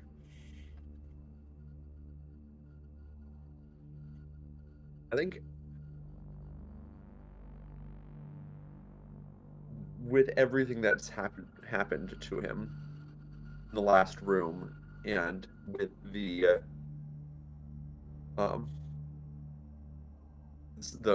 large amount of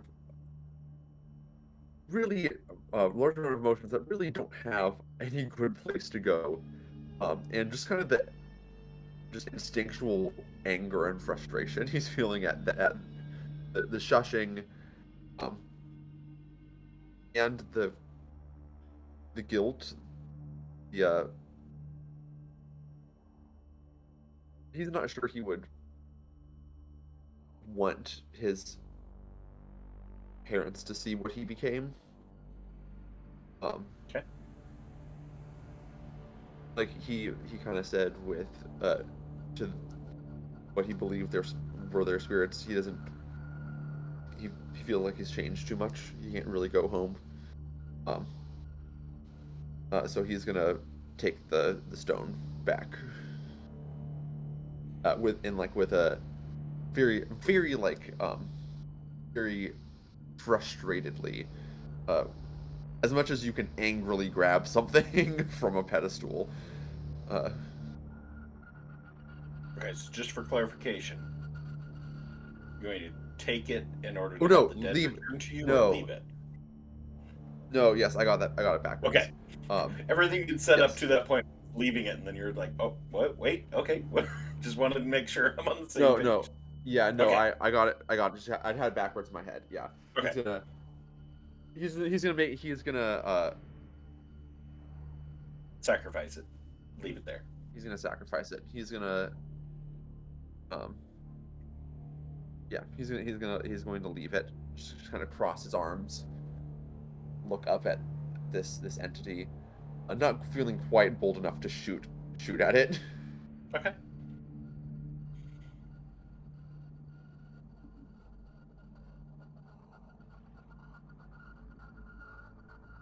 Got everybody back? I think so. Sound Oh, off? that would be We the are back. fastest Jeff in back before we're done. Ernie? Yeah. Just staring off into the void. Gotta make sure he's alive over there. That's just his I'm making usual art. state of being. I'm making art.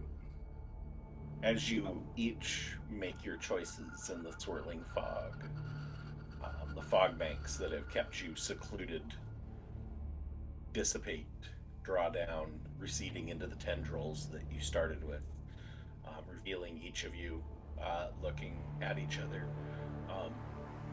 looking at the monolith, the chambers that had opened up are no longer open. The doors have shut. The monolith is solid once again. The caretaker gives a good spin around at the top of the monolith, looking up, a little half laugh to the moon, and and stars above before looking back down, reaching inside the semi-rotten jacket that he wears, and pulls some object out of his jacket.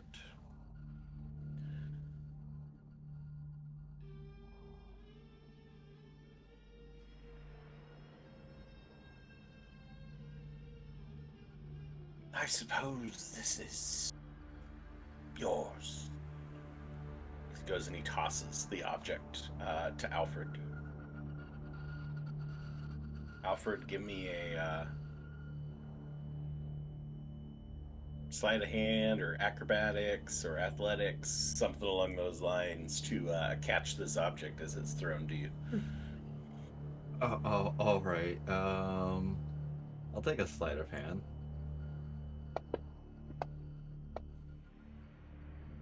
I needed that +8. This object goes and just like impacts on your hands, and there's just like almost a squish as it's covered in some sort of a substance, as the substance just kind of splatters across you, dripping off this object. And you're like, there's that little subtle bobble for a moment as you're trying to catch the slippery object and clasp it between your hands. But with the 13, I'll give it to you that you are able to secure it before it slips to the ground. And as you unclench your hands and look down, it is a very similar shape to the objects that you sacrificed, as this dripping tar black heart that is just like oozing and emanating shadow out around it, out through your hands, that you're holding it in a aura of shadow that, if not for the red purple glow like the heartstones that it is giving back to you, you would not be able to see the object in your hands. And sensing the magic in you, your ability to call on the Aether, it illuminates a little bit. The color changes as it hits your hand and gives a little bit more of a cold blue glow.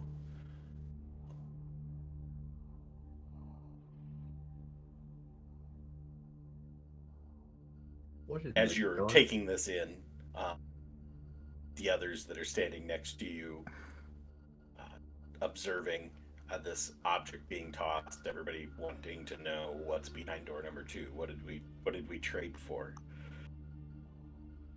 The monolith itself opens and splits in two, opening and revealing a doorway leading down.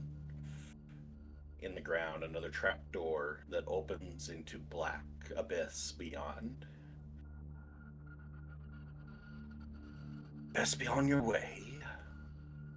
Many happy returns. Caretaker says he has one last spin and disappears.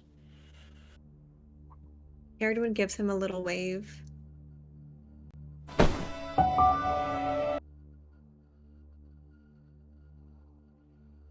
Well, that was weird.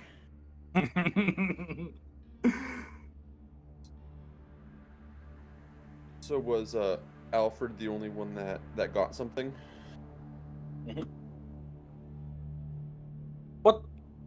What? Obviously, that was meant for me, so I'll take that.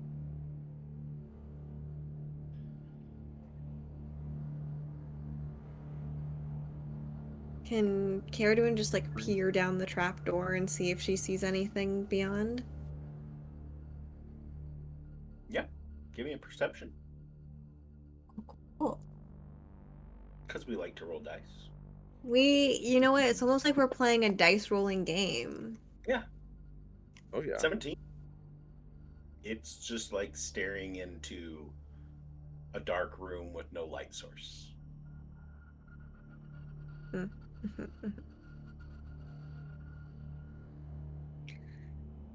Well, guess this is the way we go. Right, with heart in hand.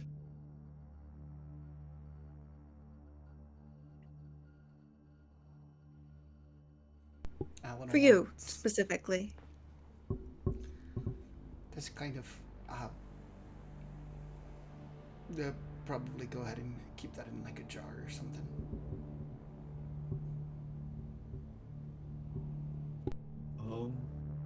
The leeches shall protect it. And that is the only jar that we have. No. DM, if I pour out my paint, can I? I have a jar from an old poultice if you want to use that instead. Sure, if you have an extra one. I just didn't want to use the one with the leeches. She'll look at it, it's like, I wouldn't put that in with my leeches. And she'll dig around in her bag and she'll pull out an mostly empty jar. It has like some residue of some herbal concoction at the very bottom, but Should be good enough. Does the heart change at all when I place it into the container? The blue glow disappears and it shifts back to the reddish purple.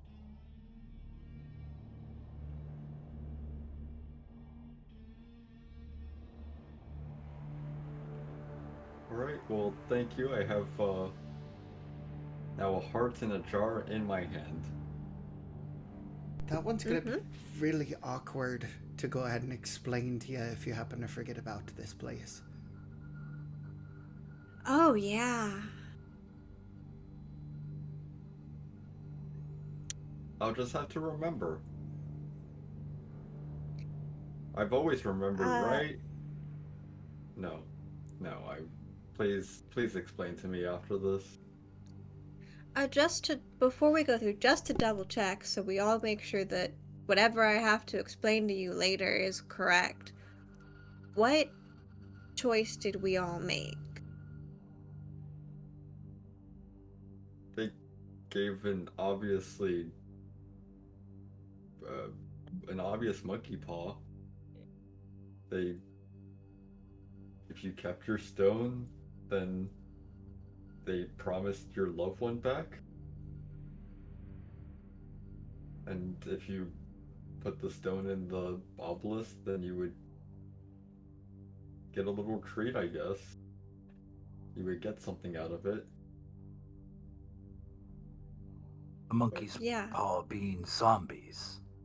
Zombies coming back to attack you.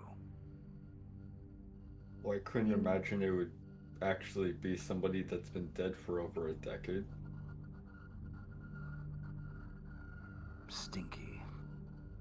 I would not take anything this place has to give or offer without giving your left hand or eye as a price. Well, I guess the crux of it is more so the fact that, did you all notice that the stones that we had beat it in time with our own selves? I did notice that as well.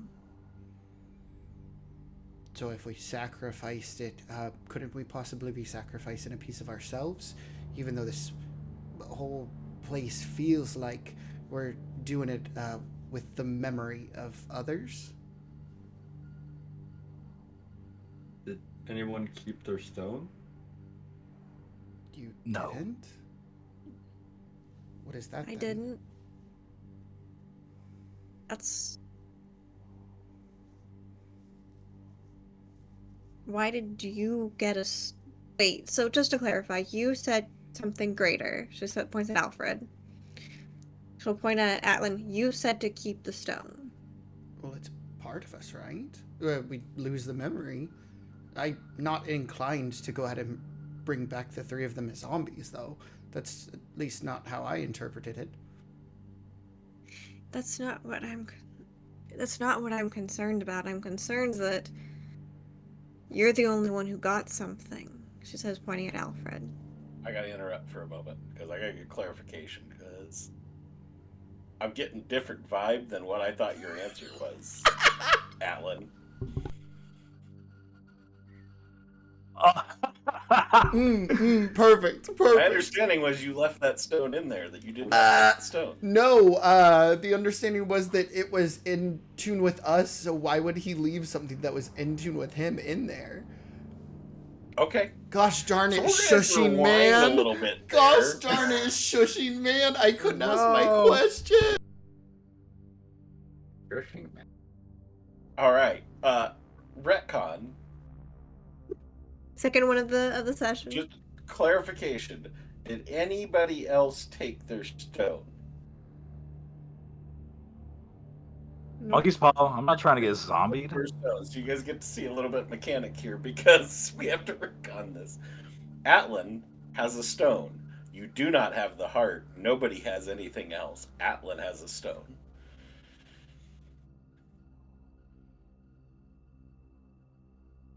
Okay. The caretaker did not give you anything at the end. He just said ta-ta, many happy returns. The door opened to go back. You were not given anything. Atlan has a heartstone. The other four have nothing. Well, I Okay. feel like I made an incorrect decision. Here's the deal. Man, do I wish I was a divination wizard. Yeah. Well, I guess roll back that entire conversation outside of Caradwin double checking what decisions everyone made. Yeah, I think that's still a fair question to ask, but yeah. The jar, all that stuff. Yeah. So, we all chose the something else, and you chose the loved ones. No, I didn't choose it for them. I think that was all wrapped up.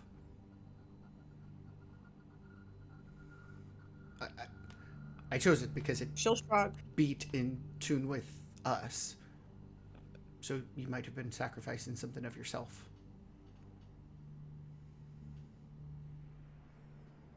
Maybe. But So are you the only one that bought anything then? Yeah, like we were promised something. I definitely thought something different was going to happen. I didn't realize I would be the only one. maybe it'll come later. We weren't exactly given a timeline when we're going to get this something greater. If this realm can affect the material outside of it, I would expect once we get back to the tavern to expect the dead waiting for whoever holds their heart. Now, if this realm can affect the material outside of it, and is leaking its influence, that might pose a greater problem. My tongue comes out and it licks one of my eyes, still open and never twitching. We should go. We should. Alan Yeah. dropped the heartstone in his bag of holding. And if I do not remember this, I do remember the circumference average of everyone's skulls. That was very boring. Please, if I wander, do not let me do that. Okay. Don't wander off then. I can't help it if I can't remember. Is there something we can tell you that would make you believe us more? Given my intellect, maybe.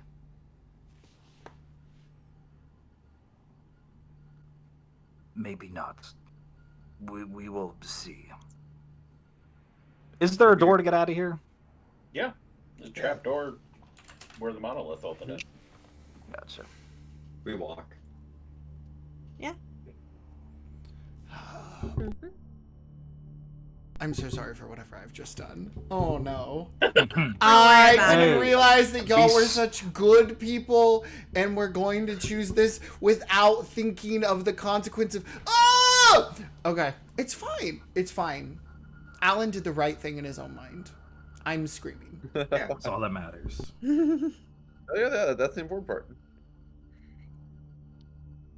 All right. All I'll say is if it as- was Lonin, it would have been a harder choice. Oh, for sure. Yeah. as you all one by one pass through the door back to the tavern. Um,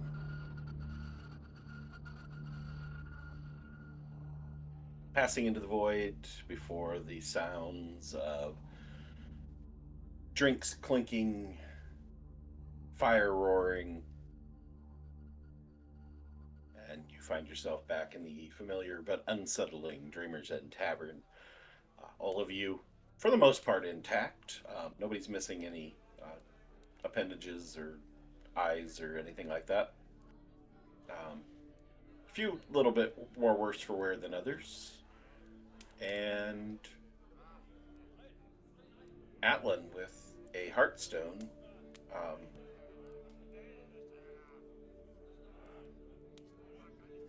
What's your passive? Mine is pretty high. It's 19. It's a 19. They're gonna get dragged into the. Oh no! It's like something in your pocket. No, grab it. As you reach in and pull out a key. Okay. I need you to roll me a d6. Hi, jeez. Middle of the road. 3.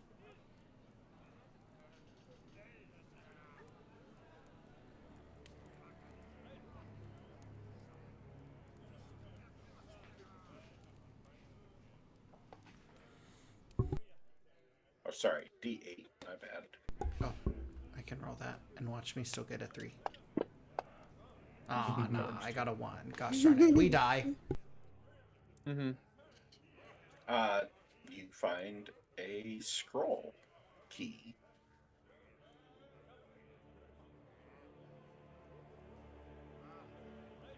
Delicious. Oh my god. We're so back. We are so back. As all of you step out, I do need those lovely wisdom saves for memory. Ooh. Yay. All right. Oh. I think I remember. Oh, baby. That tracks. And Alfred, you should be at disadvantage, but either way, if that's your low or your high, it doesn't matter. Mm-hmm.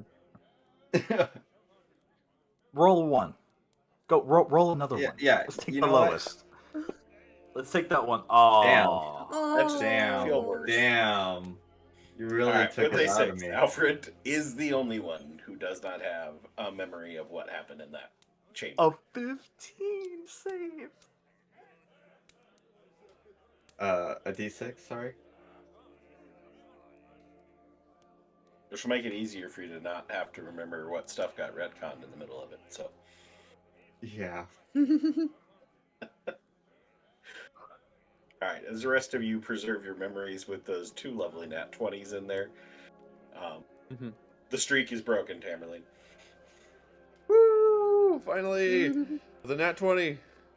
I'll take the second wisdom saves for food.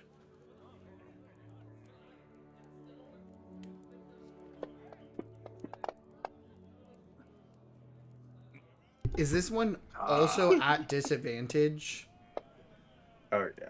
from Yes, your the disadvantage last is time? still there. Okay. Yep. I'm This just is rolling the too. roll that besets it. So, Okay, so I fail.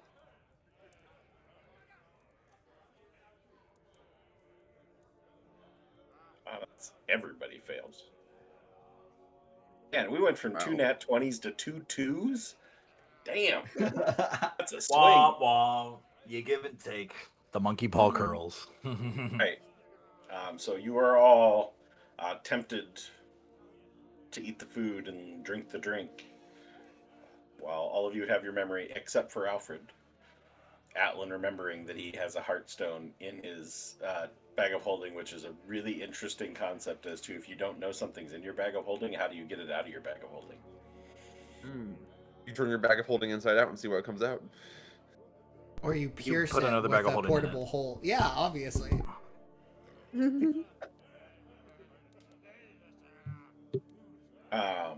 Yeah, finding yourselves back in the tavern. Most of you with your memories. All of you tempted to eat the food, drink the drink, and find yourself back in the tavern looking out at a new set of doors. As you see the sheet music, the withered crops, the scroll, a winding path, the whisper key, an obelisk, and no, that's it. That should be 6. I don't think Alfred owns a single key to a door.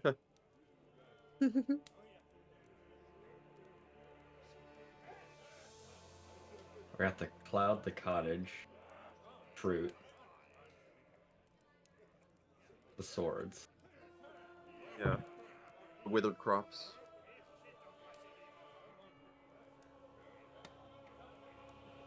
The star. As you are left in the tavern, all a little beaten up, and we will call that a good enough spot to end tonight's session and the Halloween stream. And yeah, we'll continue on the next time. Woo. I want to take this off. Oh goodness. Thank you again, Silver, for another amazing Halloween. Yes, this was never The failed to disappoint. scroll key? Yeah. this Dang. was great. Nice roll, by the way, to get the scroll key out of there. Yeah, that's kind of nuts. I'm screaming. I'm curious. I'm curious, but Oh man. I'll have to wait. All right. Great summer child. Thanks to everybody for tuning in live for the stream, the Halloween stream. If you're watching on demand, you should have been here live, but it's okay. You can come watch us live next time, and you can get involved. We did, extra giveaway tonight, giving some stickers. We'll continue to have stickers and things like that in the future. So definitely tune in for that, and the added bonus of some fun storytelling for 4 hours or so each week. But November schedule's a little bit up in the air as to exactly what we're doing when, so we will get that posted so you can kind of have an idea of what we're doing as we started to head into, gosh, crazy to think, but heading towards holiday season of the year. Yeah. Which is always fun for scheduling. But Ew. thanks for tuning in. Come watch live, come join the community, apply to be a guest player, and thanks for watching, Bot Viewers. Bye. Goodbye. See Bye. you next time.